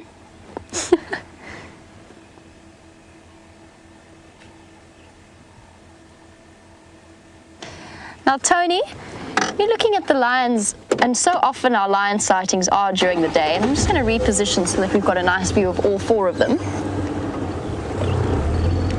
Just wander off the road ever so slightly, and hopefully we can get a nice close-up of this lioness's eyes, or at least one of them. As she looks away disdainfully, as if to say, well, you didn't find me, so you will not look in my eyes. Hey, gorgeous. There we go. Keep looking this way. Here we go. So Tony has observed that their pupils look incredibly tiny. There we go. We've got a perfect view with this incredible camera. Oh, we had one. But Tony, you are correct. And the reason is we generally see them either during the day or with lights shining on them. Now, lions, of course, are nocturnal predators. That is their main adaptation. So their night vision is incredible. They've got the reflective layer at the back of the eye, the tapetum lucidum, which enhances ambient light and allows them to see on even moonless nights. They will be able to see as well as we can during the day, if maybe in slightly more grays than colors. And so during the day, when there's plenty of light around, those pupils are contracted very, very tightly to prevent excessive light and essentially to reduce the glare. You can imagine how it's like having night vision goggles on and then somebody shining a torch into them. They've got to make sure that they're adapted to be able to see in both the daylight and the nighttime. So having small pupils that's all the ambient light that they need to let in during the day. Battle scarred, cuts around the face. She's even got a puncture wound on the top of her head that's healed up. These ladies have a serious story to tell over the last few months. And what's incredible about lions, if you think of them, and I think Steph put it the best, if you think of them as guardians of the genetic line, the Nkuhuma pride, as a pride, could have existed for hundreds of years. Sorry, guys, someone's just trying to get hold of me. Standing by. Get your visual. Can I join you? You're more than welcome. I'm just going to move around a little bit to make space for you. That's okay. I can see them on left behind you. That's okay. Thanks. Andrew's just coming to join us. But yes, the females as guardians of their lines, guardians of the pride lines. The Nkuhuma pride could have existed for hundreds and hundreds of years, quite possibly, because of course the females stay within their family groups. Hi guys. Hello. How's it, Andrew? Good. Can't believe Brent got there before I did. Been tracking them all morning.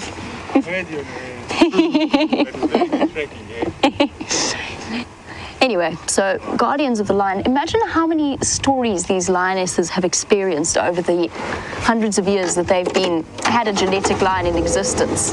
I'm not sure if that makes sense to you, but it certainly makes sense to me. Most of the three of them have gone to hide in the guarri bush itself. I'm just left with the one female lying in the road. Look at that, she's pure belly. South towards Central. Enormous. Over the rock itself. And there's something about lions with battle scars that is always intriguing.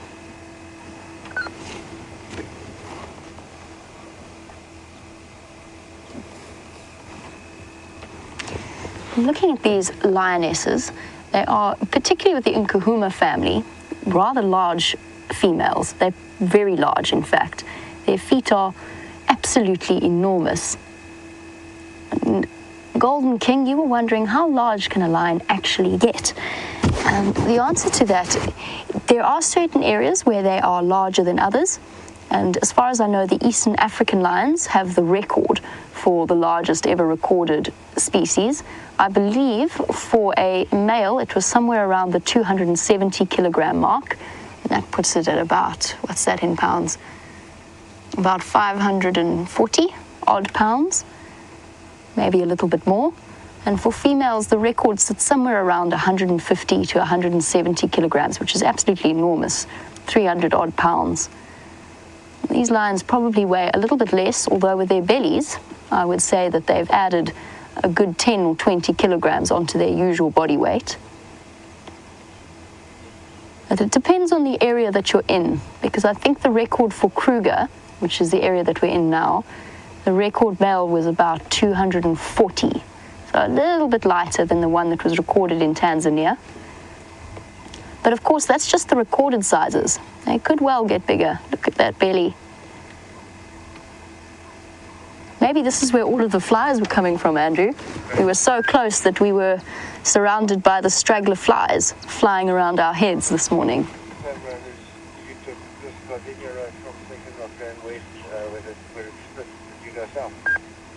Affirmative. I'm now on the southern side of the drainage line.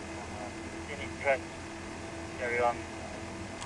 And Caitlin and Kayla, who are watching in Missouri and whose parents actually let them watch our live safari as part of their schooling, which I think is absolutely brilliant. They've sent through questions before. They've often gone looking at their pets' tracks to try and learn a bit about or practice the techniques that we've taught them about tracking in a practical application.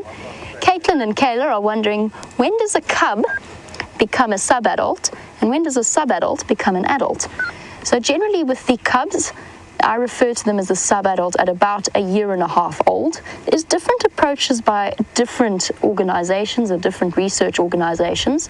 Generally, they're still considered to be cubs at about 1, and by about 1.5, they are sub-adults. It's when they start to really look or come close to being adult-sized. Sneaking in for a quick head rub there. Pushing forward. And that is, you can actually see perfectly how different the sizes are between the sub-adult and the adult. Just look at the difference in the size of their heads. It's not that easy unless you see them right next to each other. She's still young. She's cuddling up to mom, probably mom. And she will become an adult when she mates for the first time, which is about 2.5.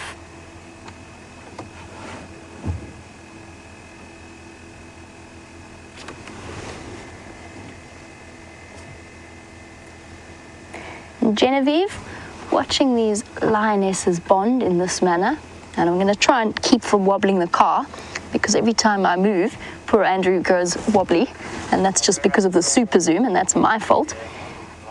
And there was a question about the social bonding of the cats when they rub when they rub their heads together, when they socialize in some way.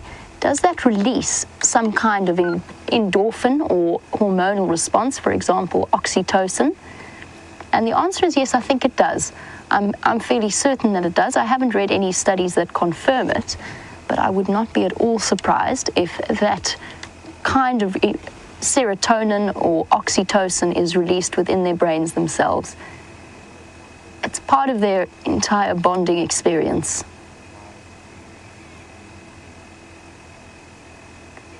In this particular case, lion prides are very, very closely bonded.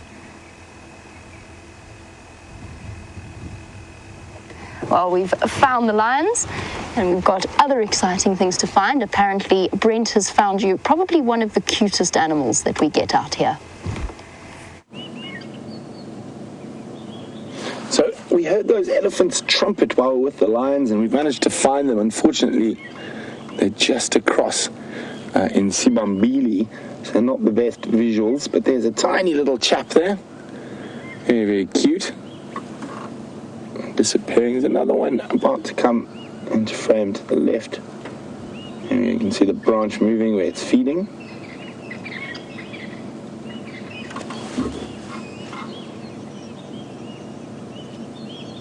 Hello, elephants.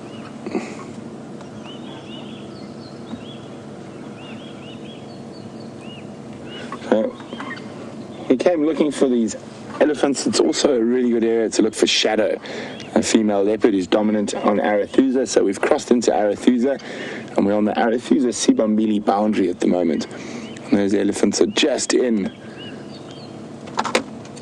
Sibambili, but they are slowly mobile east, so I think we'll leave them for now, do a loop around the area, see if we can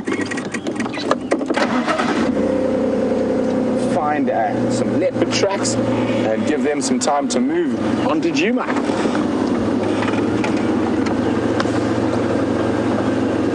And while we do that, let's go back to those wonderful felines with Jay.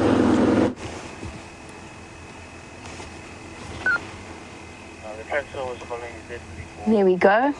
Continuing on our theme of social bonding, it's most likely mom with her sub-adult. giving her a thorough clean. And it's a perfect example. You can really see how tightly bonded this pair is. Now, the amazing thing about lionesses and the Nkuhumas in particular, although we will never know exactly what happened when that female was killed on Torchwood, or with the death of the other subadults, we can be fairly certain, because these subadults were just at the wrong age, they were just that little bit too young so as to put them within the Birmingham sights as a possible threat, and rather than a mating potential. And I suspect that the Nkuhumas reacted the way that they did and fled the way that they did to protect not just Junior, but also these two young females. Fortunately, they didn't manage for the one, but at least they've managed to keep her alive. Wisdom and experience, and managing to escape the attentions of the Birminghams. Now the subadult has reached the stage where she is safe. The Birmingham boys won't kill her because she will get to come into estrus soon and they'll be able to mate with her. They just needed to keep her alive for those crucial few months. And you can really see the affection here. This allo grooming is so essential in both sharing their scent with the other members of the pride and also obviously enhancing those bonds between them.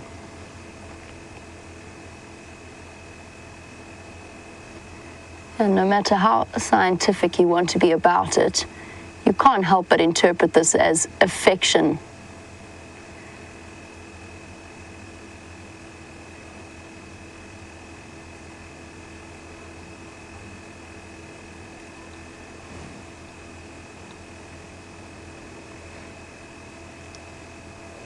It is one of those strange facts or approaches of lions' behavior. Blair is asked about it in British Columbia, that it seems so strange that during the takeover, the Birmingham boys killed members of the pride, and then the pride members go off and mate with them.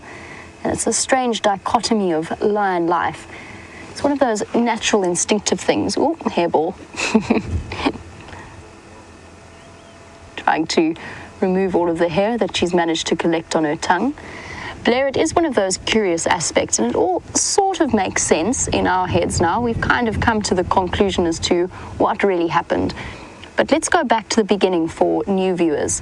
When a lion male is kicked out of his territory, he'll move off or be killed by incoming males, and their approach will then be what is known as infanticide, where they kill the cubs that would have been belonging or sired by the previous male, and then mate with the females. Oh, I think I need to shift forward for this. Oh, hold on one moment. I'd struggle to do that.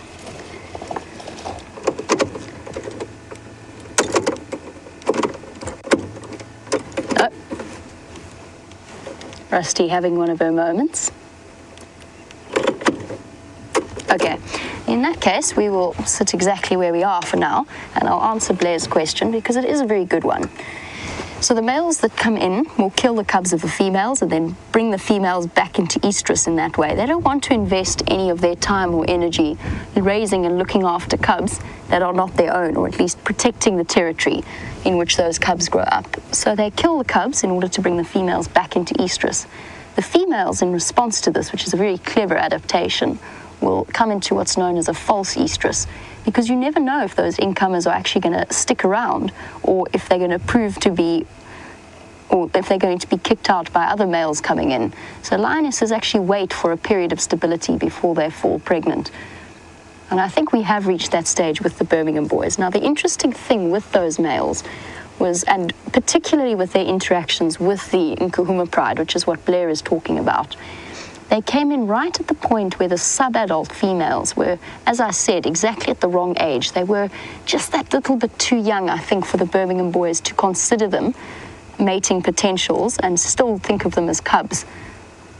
So they were right at that sort of turning point at which they either would have been safe or in danger. I also think the Birmingham boys' age seriously played a role in it. They were young, they were inexperienced in terms of what they were doing, And they were so pumped full of testosterone and aggression, having had that battle with the Matimbas, that they were on the borderline of aggression the entire time.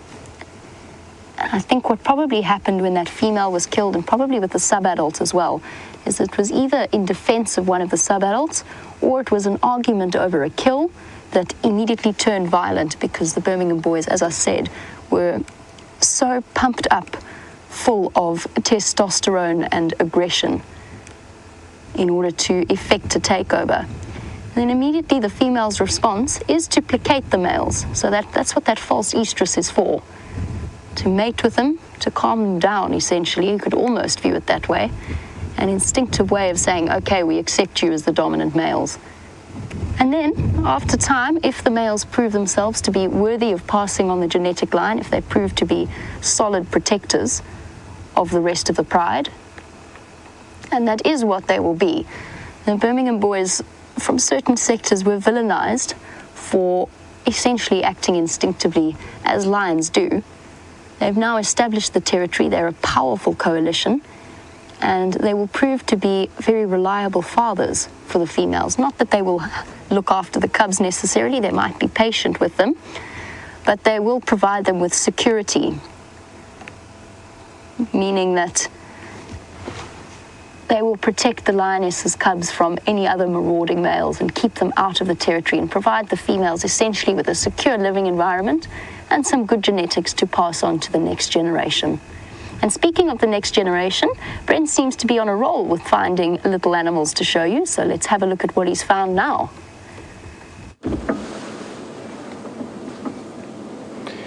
So in our search for leopard and elephants, we've come across a giraffe. Now the reason we're staying and hanging around here is this female has got a really, really small baby. It's also the reason why we're staying a little bit further back. We can't see the baby right now, but hopefully she will show it to us shortly. I guess probably around a week old, still shorter than mom's back legs.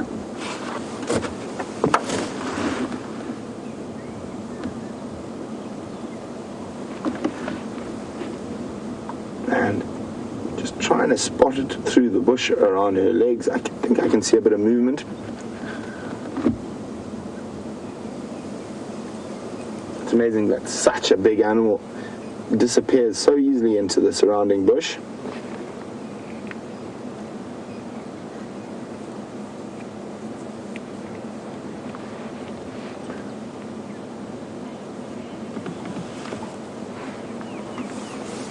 So Christopher in Arizona is wondering what sort of animals can see in color. Well, giraffe sees in those monotones, and the animals that see in color out here are a lot of the bird species, as well as the primates, baboons, and monkeys. So I think I'm just going to try reverse a little bit to see if we can get a glimpse of that little one.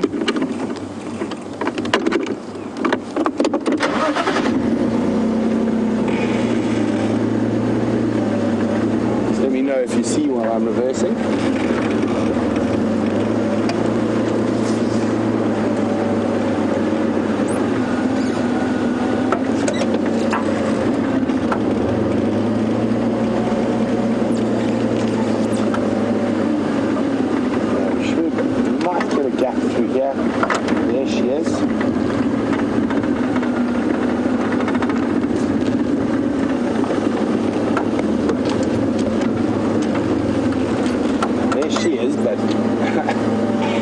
Obviously quite well hidden. You see her there. There, just got her head sticking out of the quarry. Did you see the little one? That's the little one there. Well, Brian can just make out the little one looking at us through the bush. Look at that. He's so tiny, can't see over the tops of the bushes yet.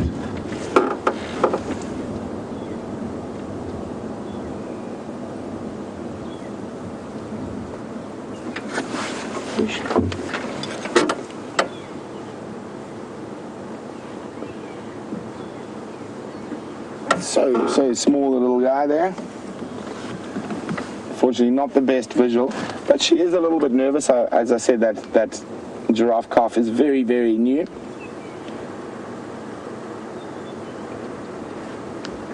So we're not going to hang around too long.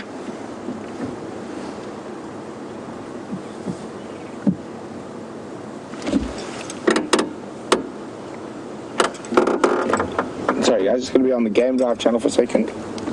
Standing by.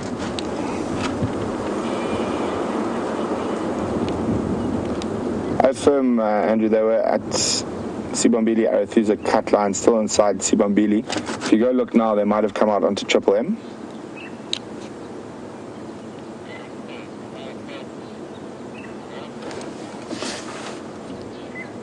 Copy, thanks. So we're not going to hang around too long, and while we move off, Tam is wondering how long can a giraffe's neck get? Well, on the big males, they can get quite... She spotted something else. Sorry guys, he just looked off to the north there. No, I think she's just turning her head. Giraffe are very good at spotting predators with that long neck we're chatting about. But on average, on a female like that, the neck's probably 2 meters or so. On a big male, it can be sort of 3.5 meters.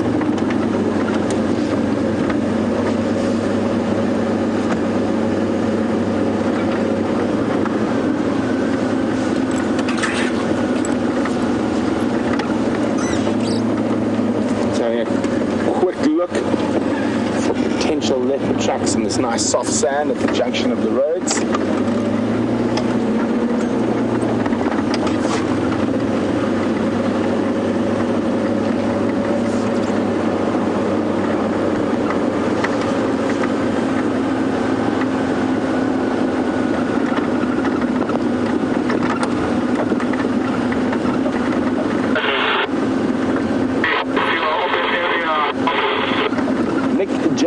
Do giraffes ever charge like elephants? Not in my experience, Nick. The only time I've seen a giraffe charge something is when defending themselves or their young against lions. Now, a little baby giraffe like that is a real favorite of lions. It's big, but it's also relatively easy to catch. So it comes with quite a lot of food and minimal amount of effort, even though the female might really defend it quite staunchly.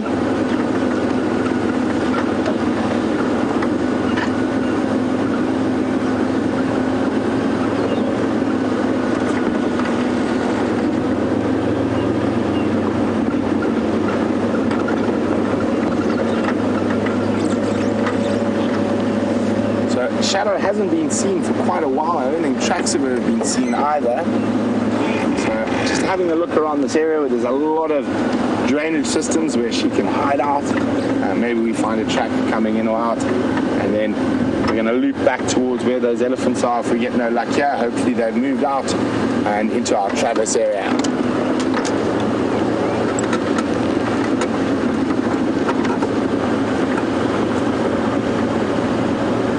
So let's jump on quickly with Jamie, because those cats are on the move.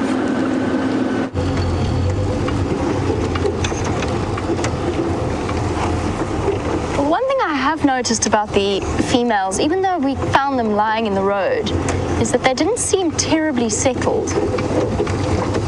I just want to investigate why. This one female's moved off. Looks like the amber-eyed female, who seems largely to dictate the group's movements. Oh no, sorry, it's not that one. It's the female with the scar on her back. Yeah, Craig, you can get across the body. She might have moved away from the other females just to urinate, which is what I think she might have done. But there you can see old injury that was probably quite severe when it first happened, or at least it would have looked quite severe. Very round bellies. There was definitely a kill in that block at some point yesterday. Managed to unfortunately evade us, and probably is now gone towards feeding the hyenas of the hyena clan. Yeah, she's going to wander back. Okay. Just wondering.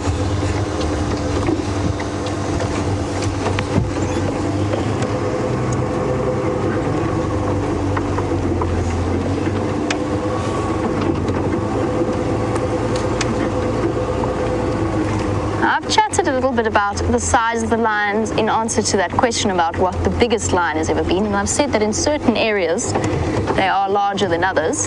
But Mark was wondering, as a sort of a natural extension of that, as I duck around behind bushes to try and reverse back to our lion sighting, Mark was wondering, are there different species of lion within Africa? And Mark, no, although there are arguments for different subspecies. So, for example, the Kalahari genetic lion, the Southern African genetic lion, and so on and so forth. And then, of course, the East African lions that tend to be larger and blonder.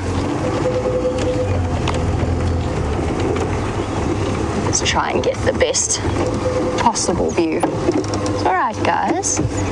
I have noticed one other thing. All right, girlies. Okay, I'm here. It's okay. I have noticed one thing with the Nkuhuma pride is that since we went through quite an extended patch where we didn't see them, and I've noticed they've come back particularly skittish, or more so than they used to be. I'm giving them plenty of space that they can feel comfortable, and they just watched me with those wide eyes. Whoop. I think it's safe to say they just relaxed. Oh, I think somebody lay down on a thorn.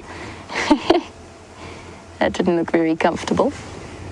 But yes, I have noticed they're more skittish. Whether or not that's because of their experiences with the Birmingham boys, maybe they just don't feel entirely comfortable anymore. Luckily, it has definitely reaffirmed the bonds between the individuals. They're such incredibly sociable creatures. Oh, bit of a growl there. No, sub-adults, you don't fit there. Andrew and I are laughing. The end product of the digestive process of a lion is the occasional expression of flatulence. Oh. Oh, no.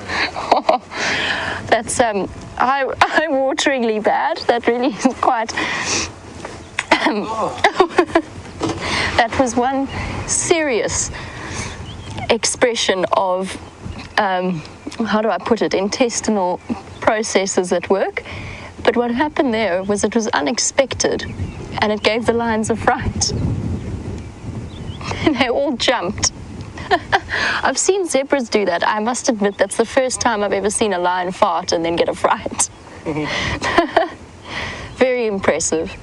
Thanks very much, ladies. First you run rings around me, and then you send that foul stench wafting across in Andrew and my direction. That was truly, truly the final say. I think the lions have had the final say this morning. Look at that. That's awesome. They love each other no matter how smelly they happen to be. That's cool. Tails entwined. Looking very comfortable.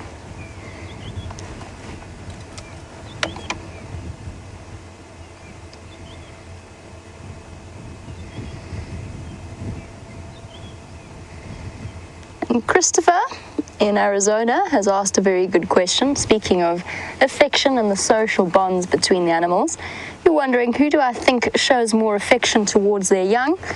Would it be the lions or would it be the hyenas? And I don't think I could choose. I think that all of the animals, or at least all of the mammal species, show an enormous amount of, or the strength of that maternal bond. Lionesses are particularly affectionate. There's a difference in approach, of course, in the way in which spotted hyenas tend to spend so much time around the den site, particularly when their cubs are so young, whereas lionesses often have to either leave their young or keep them trailing with them when they go out hunting, depending on the ages of the cubs. But it's just a different evolutionary tactic.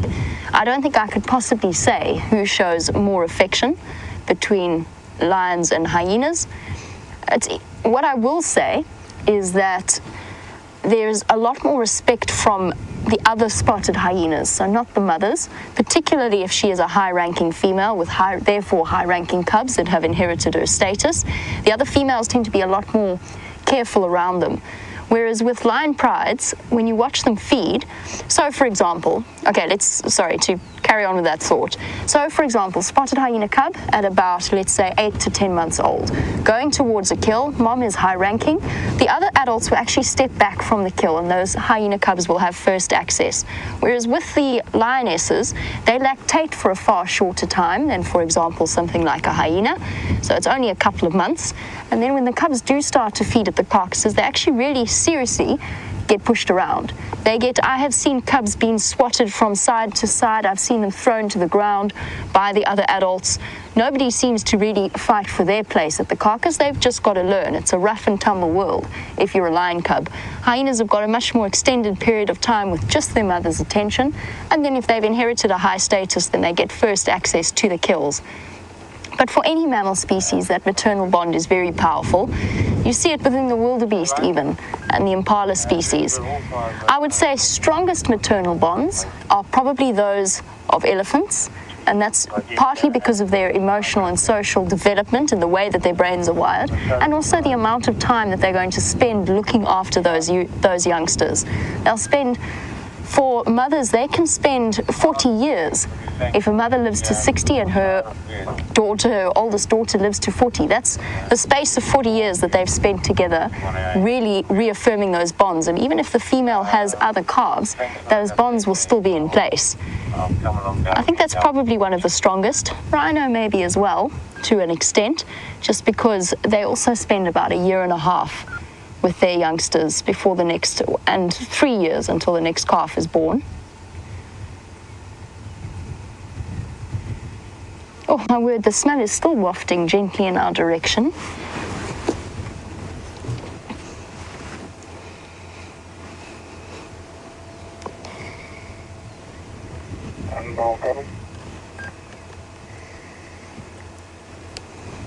And since the smell is wafting over us, and Andrew and I still have watery eyes and the taste in the back of our throats, Anne-Marie was wondering, why is lion flatulent and scat smell so much worse than that of the other big cats or the hyenas? And I don't necessarily have an answer for that. I will say leopards does smell really bad, particularly when they first made a kill and that initial defecation after they've eaten something, because usually what they eat first is the rich and the oily organs. Kidneys and the livers, they tend to go through very quickly and come out with a less than solid consistency, and that is incredibly potently smelly, if not as smelly as the lions. I think it's just because the lions are bigger that their scat has such a powerful impact, and there's more of them, of course, and usually around a kill site they tend to move off a little way and defecate and then come back, so you always run the risk when you're moving around a kill. Whereas with leopards, it's one individual, they're a bit smaller, you run less of a chance of encountering it. As for why the flatulence is so bad compared to hyenas, my only suggestion, and I could be wrong about this, but my only suggestion is that maybe hyenas' digestive systems are a bit more efficient. Oh, here we go again. That was a silent, deadly one. Andrew's hiding his face in his shirt, or attempting to. He's now putting his buff on his face. Yeah, they found them on Impala. I must say, that's... I think, Anne-Marie, that they are worse. I couldn't tell you exactly why that is, though. These lionesses in particular are producing something of potent quality, possibly tear gas. In fact, I think that bioengineers should possibly think about marketing this particular scent as a anti-protest technique or an anti-riot technique, because it is really quite, I mean, it will stop you in your tracks. I certainly have no desire to be any closer than we are. There you go. Andrew's found a way of avoiding it. I'm less fortunate. I don't think I can get away with that. I'll just speak through my shoulder. You smelly lions. Yes. At least they're well fed, I suppose. Very good point. This larper has raised a very valid point. As the wind blows it in the direction, this larper has said that then I shouldn't really be sitting. Was that another one? Oh no. that I shouldn't really be sitting downwind of them, and that is a very valid point, Lislapa. However, upwind of them is a thorough thicket of guarri bushes, and so for your viewing pleasure, I have decided to sit downwind of them, since it's the only view of them that we have. She has a bit of a bath. I don't know, Andrew, should we go sit upwind? We'll look at the lions through the guarri bushes.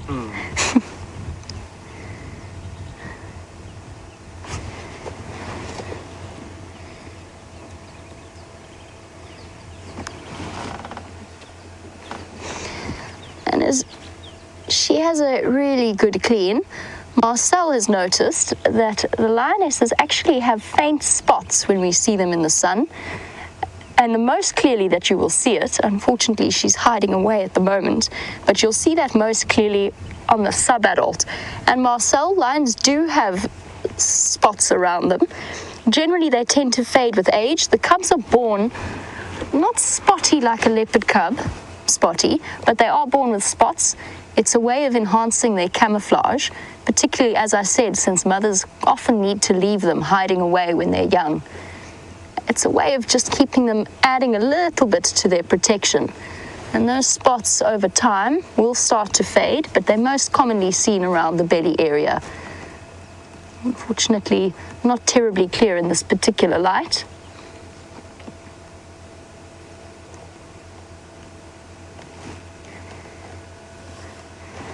Sleepy cats with very full bellies, looking incredibly comfortable. So let's pop over, get an update from Brent, and I will be back with you shortly. So no luck yet, but we are checking an area. It doesn't look like anyone's checked here for a few days, so hopefully we find some tracks of either shadow or even possibly the Anderson male. No luck so far. And I was just saying to Brian, I'm going to go take a road we never take. Maybe that's going to be the winning combination today.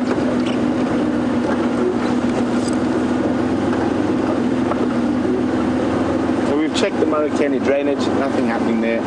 So we're going to head up and then check the western sections of the Marikeni up towards the boundary with Nkuhuma, where those elephants were out and about, and hopefully they have popped out onto either Triple M or even hopefully moved into Nkuhuma.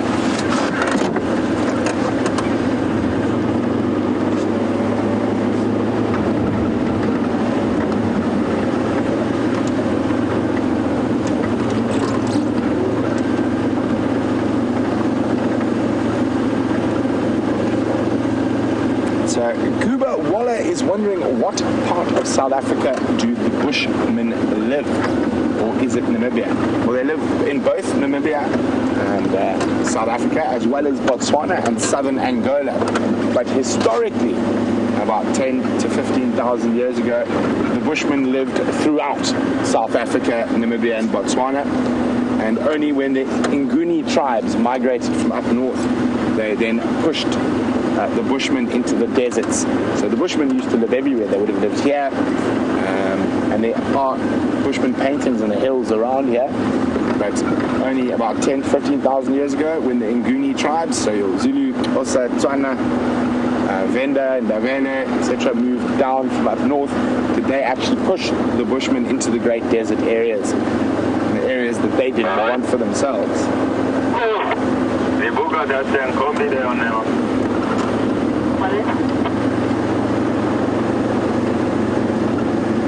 So the reason we're checking this area, shadow hasn't been seen in a while, and a lot of the blocks between the roads here are almost completely inaccessible by vehicle. So if she has had cubs or is preparing to have cubs, it's a great area for her to come and set up shop. Also quite good distance from hyena dens. The Nkuhumas have been spending a bit of time in this area, but not too much.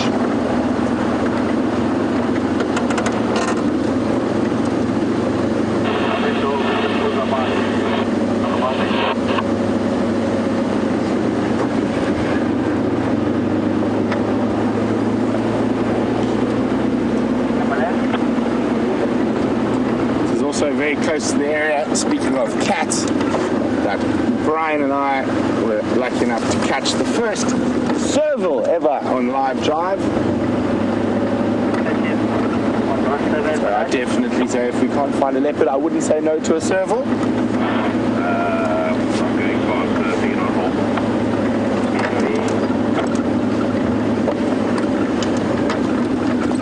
This is the road that we very seldom, or I very seldom ever drive. But while we check through here, let's go back to Jamie, who's got big cats on the move.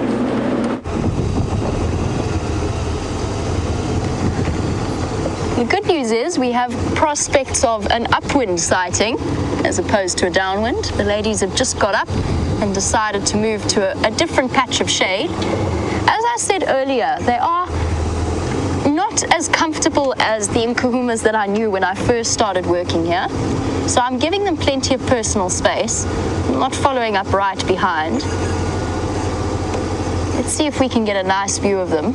They've gone right into a guarri thicket. We might have to go around. Hello, girls. Do you mind if I come say hello? Luckily, there's a nice open clearing. Just bear with me one moment. We're going to go around them, give them some space. There's one female in particular. It's the female with the injury across her back and the scar that's healed up. She is particularly vigilant. And although we chuckled at the flatulent reaction, where they all got a fright and jumped up, it's actually a sign of the fact that they're not feeling comfortable, whether or not it's because they got kicked off that kill last night by the hyenas. Maybe you just, as we've always said, they're wild animals and you never know what's happened in their lives before you see them. So no matter how well you know them, you never know how or what they've been going through the night before. So it's important to read their body language and never get blasé or make assumptions. What's up, ladies? I'm just going to stop here for the moment. I just want to let them relax with us a bit.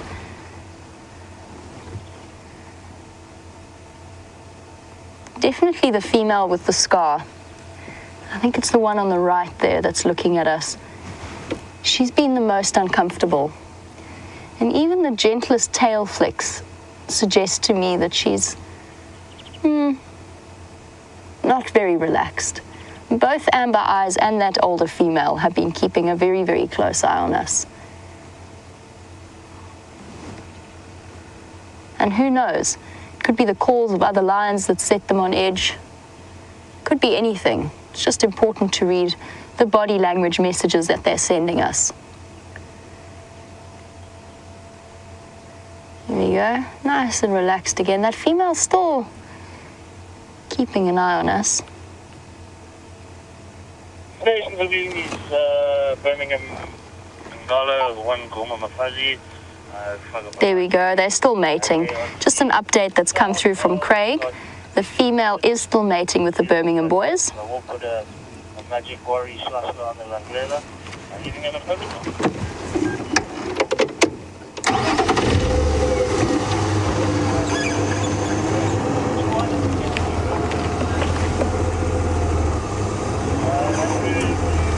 And that's a wonderful message that we've received from a new viewer.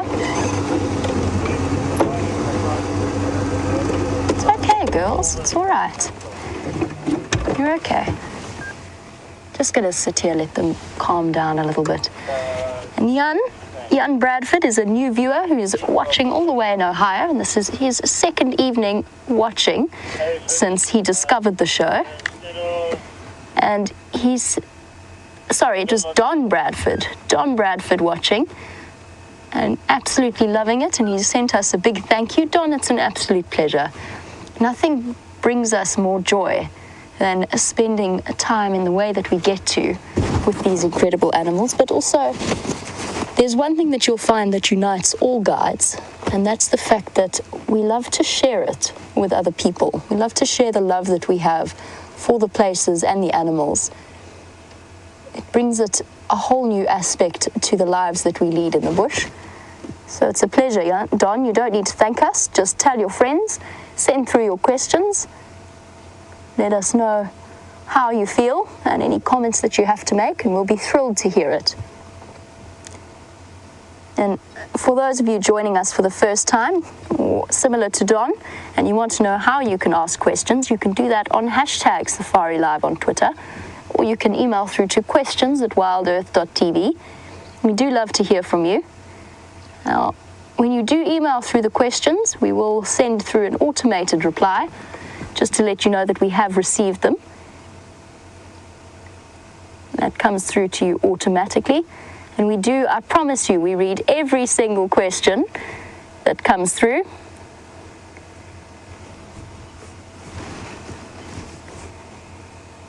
Hello, gorgeous. There we go. Bit more relaxed now.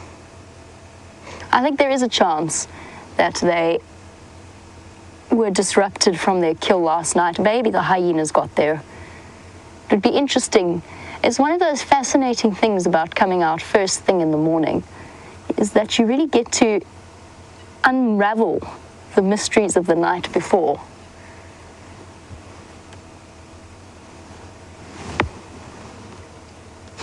Even if it takes a little bit longer than expected.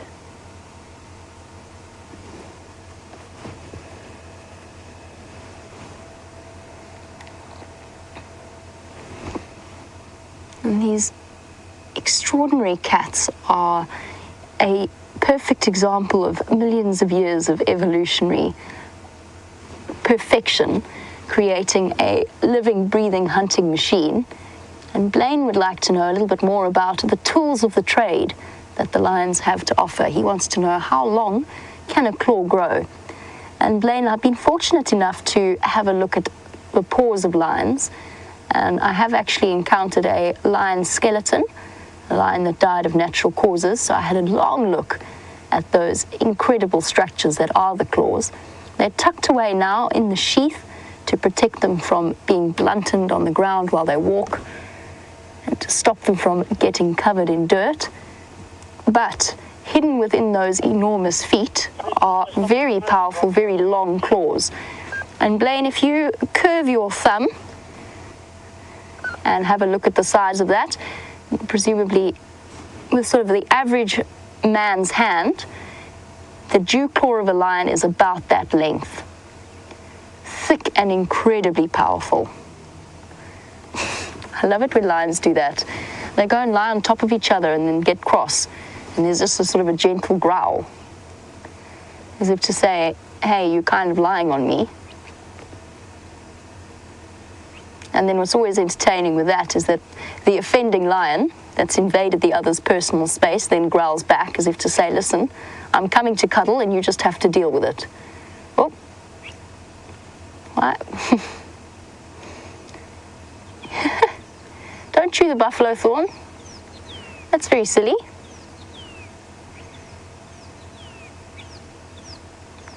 Okay. That's a strange approach to the morning.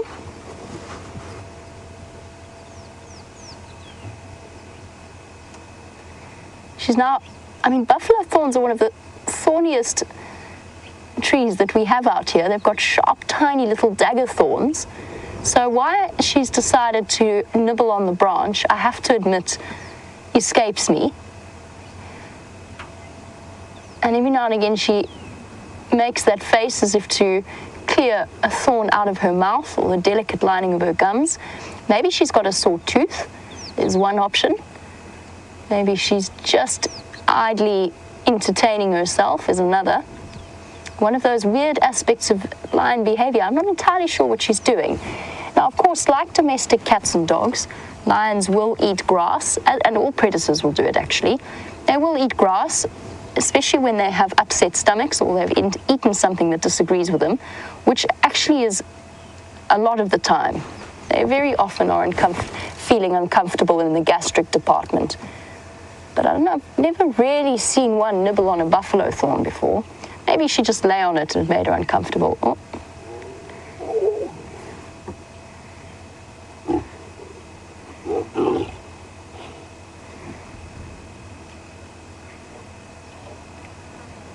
And that's sort of what I was meaning by when they lie on top of each other and get irritated.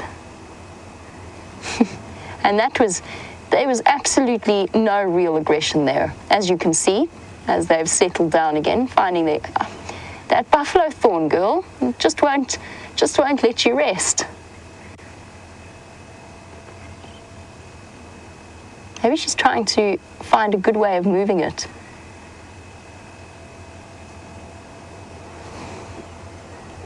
Another lioness coming to investigate the noise.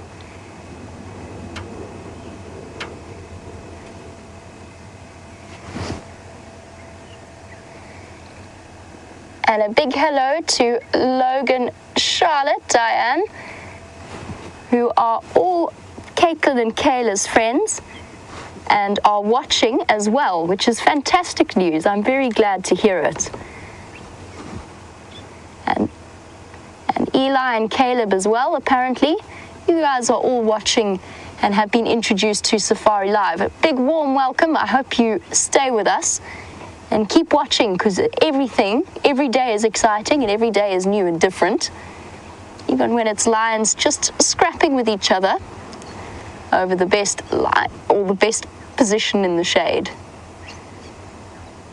That female's very restless. It's interesting.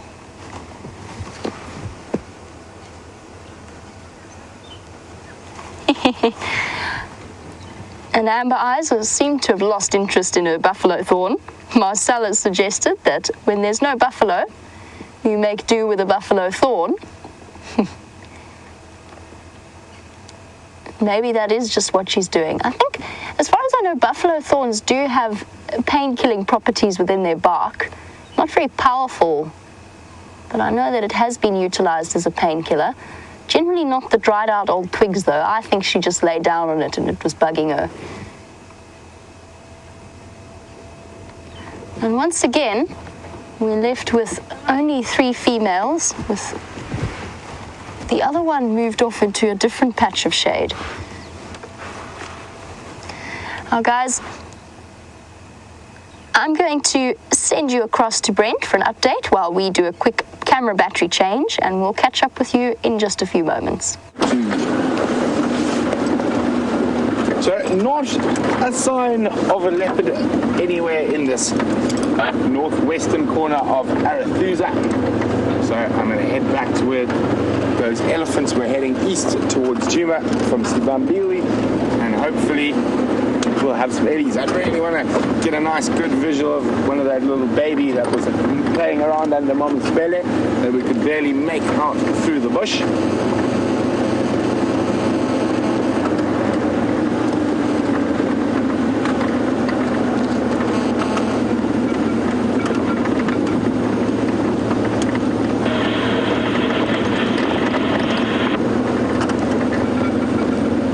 Not too far now to where those ellies were.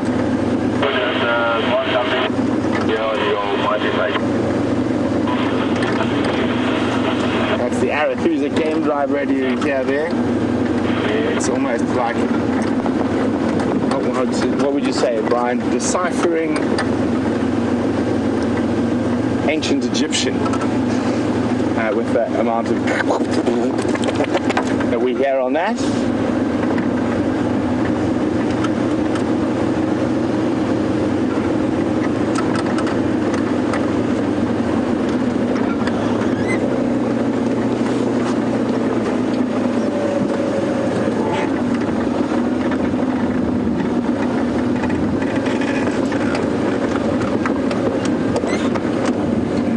That is the second tiny giraffe we've seen this morning. Also a real small baby, probably a week or 2 old. You got him, Brian? Yeah.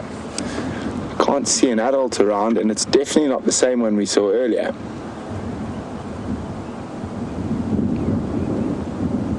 He almost still looks a little wobbly on his feet. Ah, there's Mom off to the right.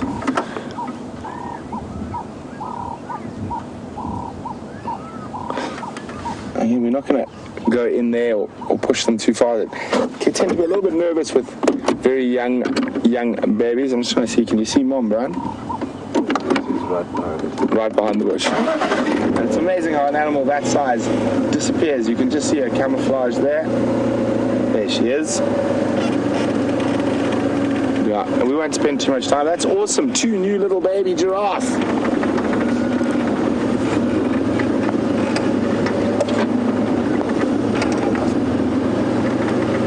Wait, there we go. There's a view of both of them.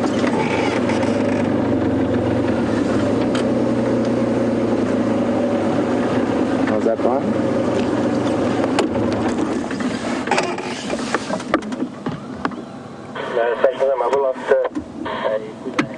On the move again. And while we stopped here, I noticed a wildflower, and I know a lot of you love the wildflowers, and we haven't got too many good ones this year. This one is actually normally, in a normal wet season, one of the most common of the wildflowers, and very, very beautiful. Not much medicinal uses or anything like that, but it's called a blue haze is its English name, or an Vultures is its scientific name. If I turn, let's have a look so you can have a look into that flower. Really, really pretty. The blue haze, and it always grows on disturbed soils. So on the edge of, there we go, on the edge of roads, fire breaks, areas where animals have fed extensively. So sort of disturbed soils. A lot of our wildflowers tend to like those disturbed soils, and like lots of the wildflowers here, it is only around for a few months of the year and disappears almost completely during winter.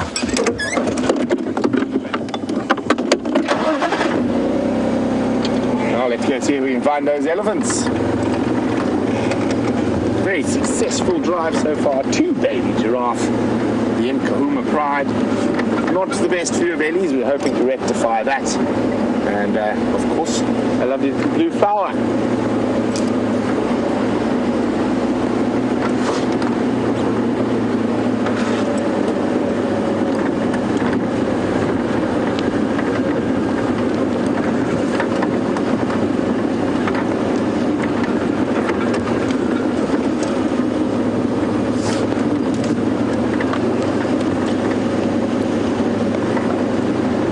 Angel in California is wondering, have we had any bushfires due to the extreme dry weather?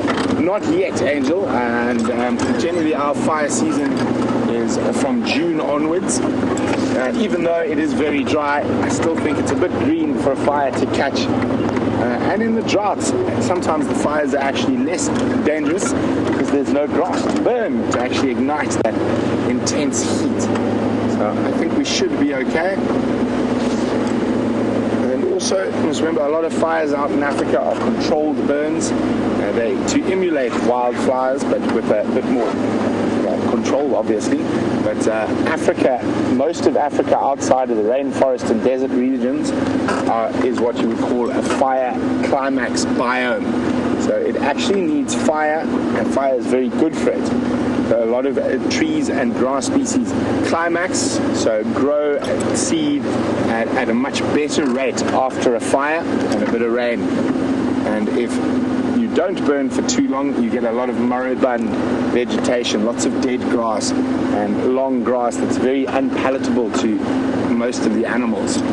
Most animals like short grass, much tastier, much sweeter, higher carbohydrate levels. And as soon as it gets sort of tall and starts to fade, it has almost zero nutrients. You can almost, a great example that a lot of the sort of animal science students use, and they obviously study quite a lot of that for farming, grasses are very important, is that you can literally put a cow in a massive field of tall grass and it'll die because there's almost zero nutrients in it.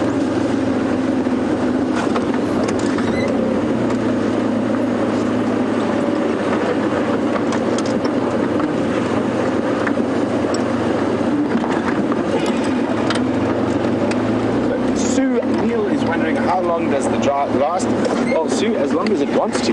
It's one of those things we're unable to predict, and obviously we can all guess and whatnot, but generally out in this part of the world we work on cycles, and there's various different cycles that are running simultaneously, but your average small cycle, wet dry cycle, is normally 7 to 8 years wet, 7 to 8 years dry, and we're coming out of a very wet cycle, so it is probably going to be dry, not drought, but dry for the next 6 to 7 years. But the droughts like this possibly might last 1 season, sometimes 2 or 3 seasons. It all depends. So I'm hoping those ellies who are in here have moved out. I'm going to look for tracks on the road now.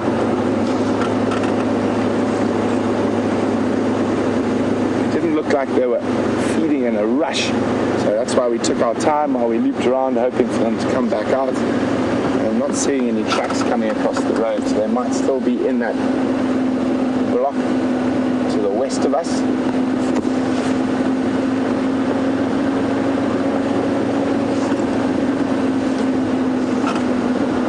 So just to update you guys, those lions we heard during our opening this morning was all 5 Birmingham boys together with 1 Nkuhuma lioness, and they're lying up not too far away from where we were sitting when we heard them. So fingers crossed, either on the sunset safari or tomorrow's sunrise safari, they decide to come pay Nkuhuma a little visit.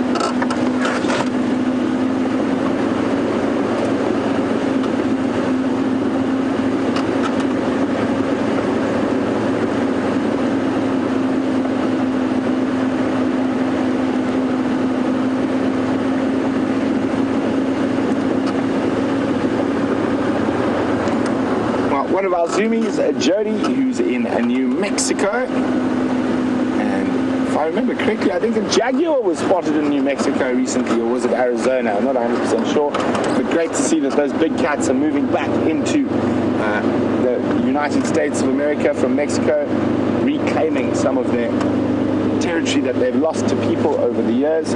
But Jody's wondering, how long does it take for baby giraffe's umbilical cord to fall off?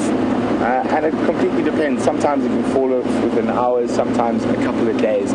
Probably not more than a week or 2 weeks at the longest. That little bit of umbilical cord will stay attached. But while we continue on, it doesn't look like the ellies have come out. They might have headed towards a waterhole that's in Simbambili. So we're going to go loop around, head towards a different waterhole. Hopefully we find some ellies there. But while we do that, let's jump back on board with Jamie and the Nkuhumas.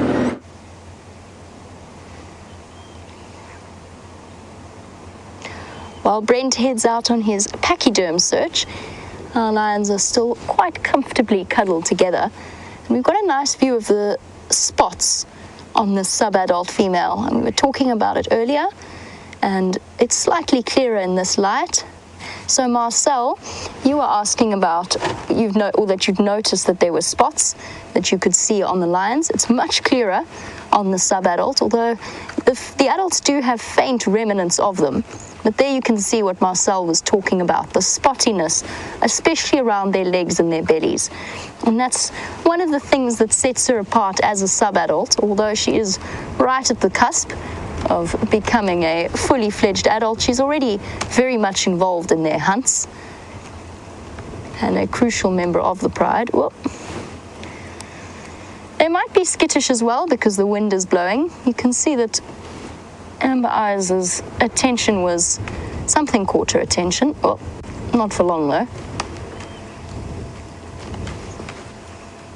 Now it'd be interesting to know, I'm not sure which one was missing. So as I said when I first entered the sighting, that it's nice to see 4 of them together. Prior to this, we only saw 3. And the 4th one magically disappeared off for a while and then returned to the group. And it's going to be one of those enduring mysteries. We will probably never know where she went off to. She wasn't, as far as we know, she wasn't mating with one of the males. And in fact, her absence, I don't think, was long enough for her to have been mating with one of the males. Unless she tagged out with the other lioness that was mating with the Birmingham boys. That's a possibility. Maybe it's a different lioness that is still mating and they just swapped through. Also, very possible, lionesses do try to sync up their estrus cycles, or not necessarily try to, but physiologically their estrus cycles tend to coincide, and generally their birth rates will as well, or their birth times.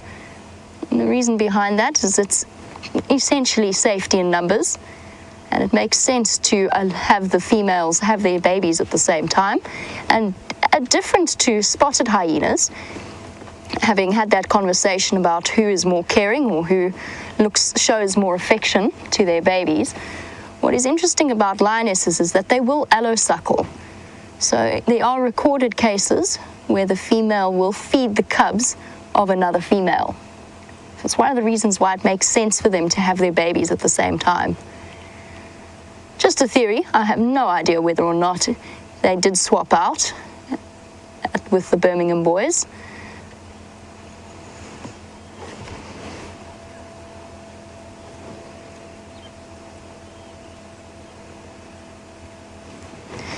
If that is the case, and we are to be expecting the pitter-patter of little tiny feet in about 3 months' time, Nick Jones was wondering what happens from there. So he was saying the lionesses will look after the babies and the males stay out of the picture, and you're wondering if that is correct. Essentially, yes. They don't really in any way play much in the role of actively looking after the youngsters. They will tolerate them, certainly, especially if they believe the cubs, well, only if they believe the cubs to be theirs.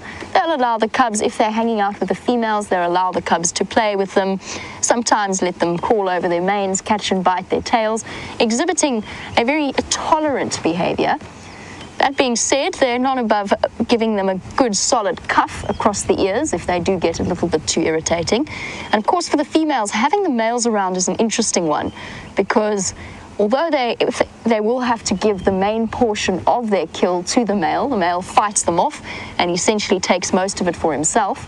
At the same time, having a male around is good protection against something like an invading clan of hyenas that might want to steal the food. But essentially, the lion's job, the male's job, is not to actively look after the youngsters. That he can leave to the females. His job is to constantly patrol the territory, constantly call, and occasionally steal the lioness's food. But really, his job is to keep other males from coming in and killing those cubs. So although we often think of the males as lazy creatures, they very often don't participate all that often in the hunts, although they do for bigger animals. It's not actually the case. Their job is incredibly physically demanding. They can walk vast distances, especially at night, and cover huge ground. So that's all part of where they utilize their energy. They also, because they're bigger, bulkier, they've got that thick mane around their neck. For the hunting process, they only really join in at the end because they overheat far faster than the more agile, the slender females do. Not that these ladies could be described as slender at the moment, although it is wonderful to see them looking. I must say, this is the last few weeks since the Nkuhumas have come back to Djuma. I think this is probably the healthiest I've seen them look. Their wounds have all healed up. They've put on plenty of weight. They've got full bellies 80% of the time that we see them. So it's nice to view that now. A pile of lions.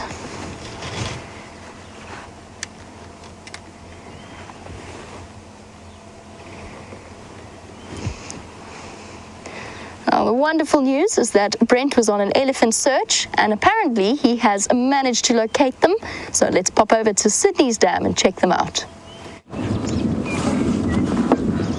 So, yay, elephants! And instinct's correct. Warm, dry day, and the ellies have made their way towards some water.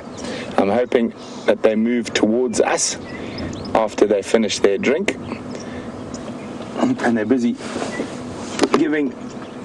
Noticed that one lift her head slightly. She was giving a wildebeest an evil eye. And that same lone wildebeest bull we saw at this very spot with a herd of elephants on the sunset safari. And there looks to be more elephants coming. Another herd coming in to drink behind them. You can just see over the dam wall, I can see some flapping ears coming through. Wildebeest's deciding to get out of dodge in case those ellies decide to chase him. And there's some water back there as well. There we go. See, it looks like another nice herd coming across the top of the dam. And hopefully this herd makes its way towards us.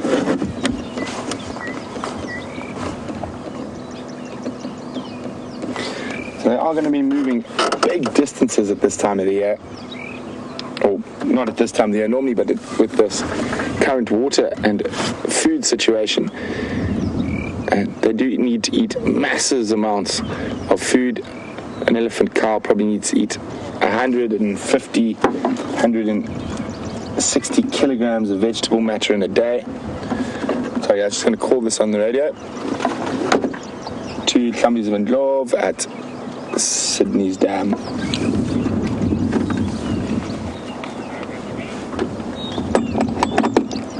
So it looks like they're going to head off into the Combretum woodland to spread out and start feeding. Unfortunately, they're not beelining towards us as I was hoping they might. They could change their direction, but if we let them disappear, we look at those other ellies about to cross the dam wall.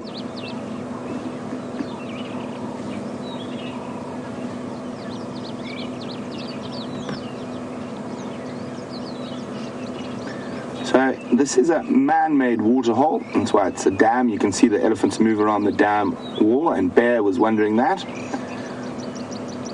Oh, look at them. It's amazing. I love it when they go down a hill. They sort of can't. Look at that little guy. Oh, he's excited. There's water. Let's put the speed on. And I love that water walk as they approach water. They get so excited. You see how they just sort of start moving a little bit faster, rushing towards the water. Nice big herd. 1, 2, 3, 4, 5, 6, 7, 8, 9, 10, 11, 12, 13, 14, 15, 16, 17, 18, 19, maybe 20, 22 in there. Couldn't see all the little ones through the legs.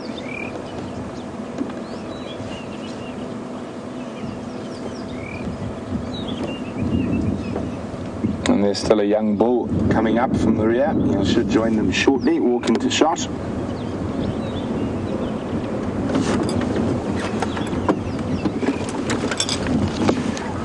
Such a nice visual. Sometimes it's quite nice to sit a little bit further away and actually get a bit of the sort of atmosphere around.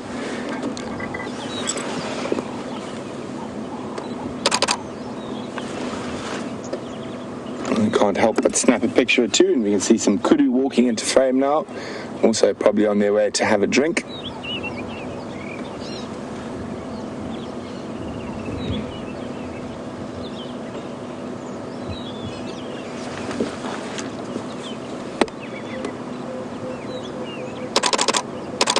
And that snap snap you're hearing, don't worry, it's not anything broken, it's just my camera. Those kudu almost look like they've spotted something where we can't see. They're looking quite intently. And what we want to hear is them start barking, because then that means there's a predator there. But any little bit of movement, it could be another animal that they've spotted. They'll double check to make sure it's not a lion or a leopard, and it looks like they're no longer perturbed with whatever's around the corner. Could be some impala, could be a waterbuck, could be some wildebeest, could even be another kudu.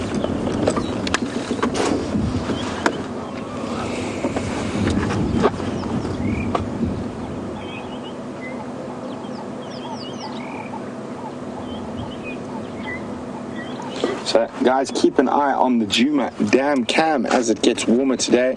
Hopefully there'll be some ellie herds that come to visit that waterhole as well.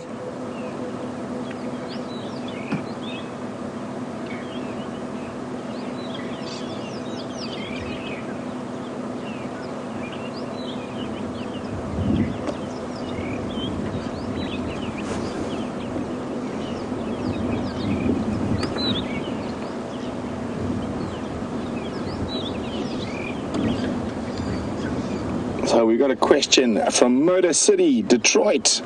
Shell would like to know, can elephants swim? Most definitely, Shell. They're actually very good swimmers, and I've seen them completely submerged with only their trunks sticking out while they cross large rivers such as the Zambezi or Chobe. So they are very good swimmers for big animals like that, and quite often they do enjoy swimming. I don't think this waterhole is deep enough for them to swim in at the moment, but they might wallow about in it for fun. Specifically those ellie bulls, they quite often like to have a good swim to cool off.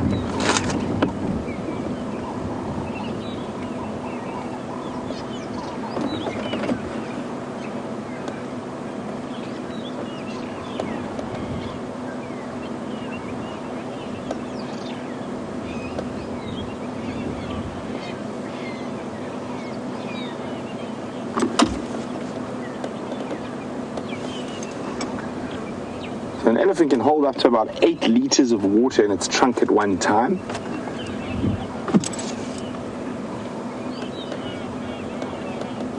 And you can see in the foreground we've got some Birchill starlings as well, some cattle egrets.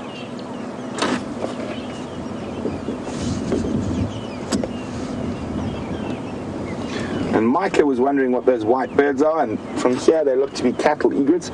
Not little, they look too small to be little, and that's a little bit of a conundrum in itself. So the smallest egret species we get is a cattle egret, and that looks to be the cattle egrets, and then the second smallest is a little, and then we get an intermediate, and finally a great.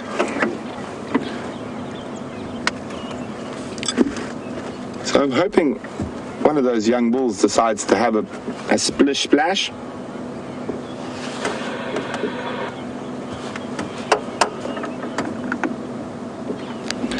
Guba Walla is saying, isn't it nice to see a large herd of ellies? I'm with you 100% there. And nice to see them drinking. And especially since they have to travel such big distances between food and water. An elephant can drink about 100 liters of water a day. Now I'm trying to convert that into gallons for you. I know 4.5 liters is 1 gallon. So 45 liters is 10 gallons. 90 is 20. So just over 20 gallons of water a day for one elephant.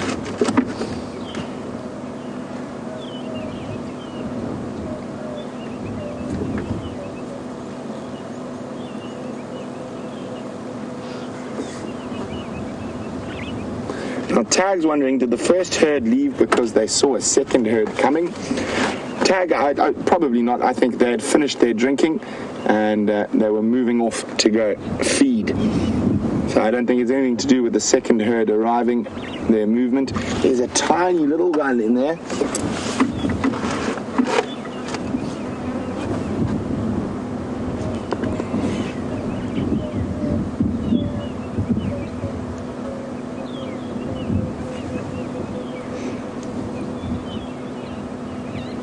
So it looks like these ellies are also going to do a very similar route to the last group and head off to go feed in the mixed woodland that's behind this waterhole, made up mostly of combretums or bush willows, a dominant tree species here in the Sabi Sands.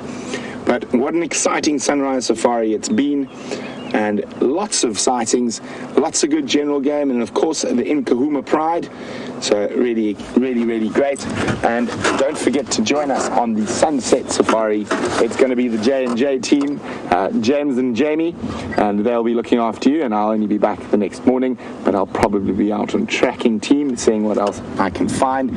So as these elephants depart, we're going to do the same and let you spend the last few minutes of drive with the lions.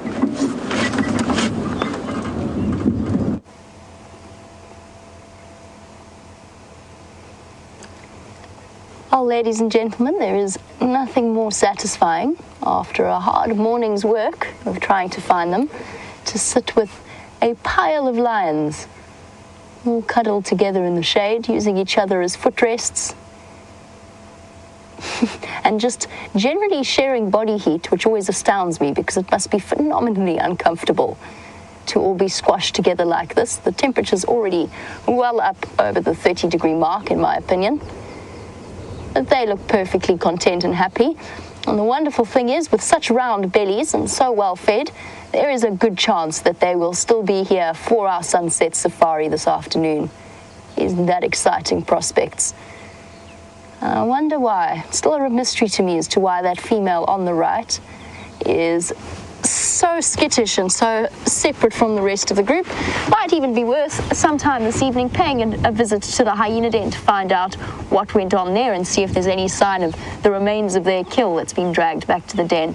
Well, ladies and gentlemen, it has been a fantastic morning and I have loved every minute of it, even when Brent found the lions, because actually, ultimately, it is all about bringing you the best possible show. It was very kind of him to then leave us with the lions, and it was very, very sweet. I will say a big thank you to him later. Well, thank you, ladies and gentlemen, for joining us, and thank you to Andrew for his always fantastic camera work and entertaining comments, even in the smelliest of moments. Thank you for your questions and comments. We always appreciate them, and we love to hear from you.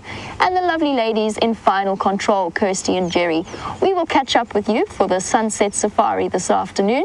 But in the meantime, keep an eye on the Nkuhuma Dam camera, because you never know who might come and have a drink, and the Arathusa Dam camera, because you might find that the Nkuhumas, they're right in between the two. They might head across and have a drink. We just never know. It's the joy of a live safari. Have a wonderful day wherever you are in the world. We'll catch you later.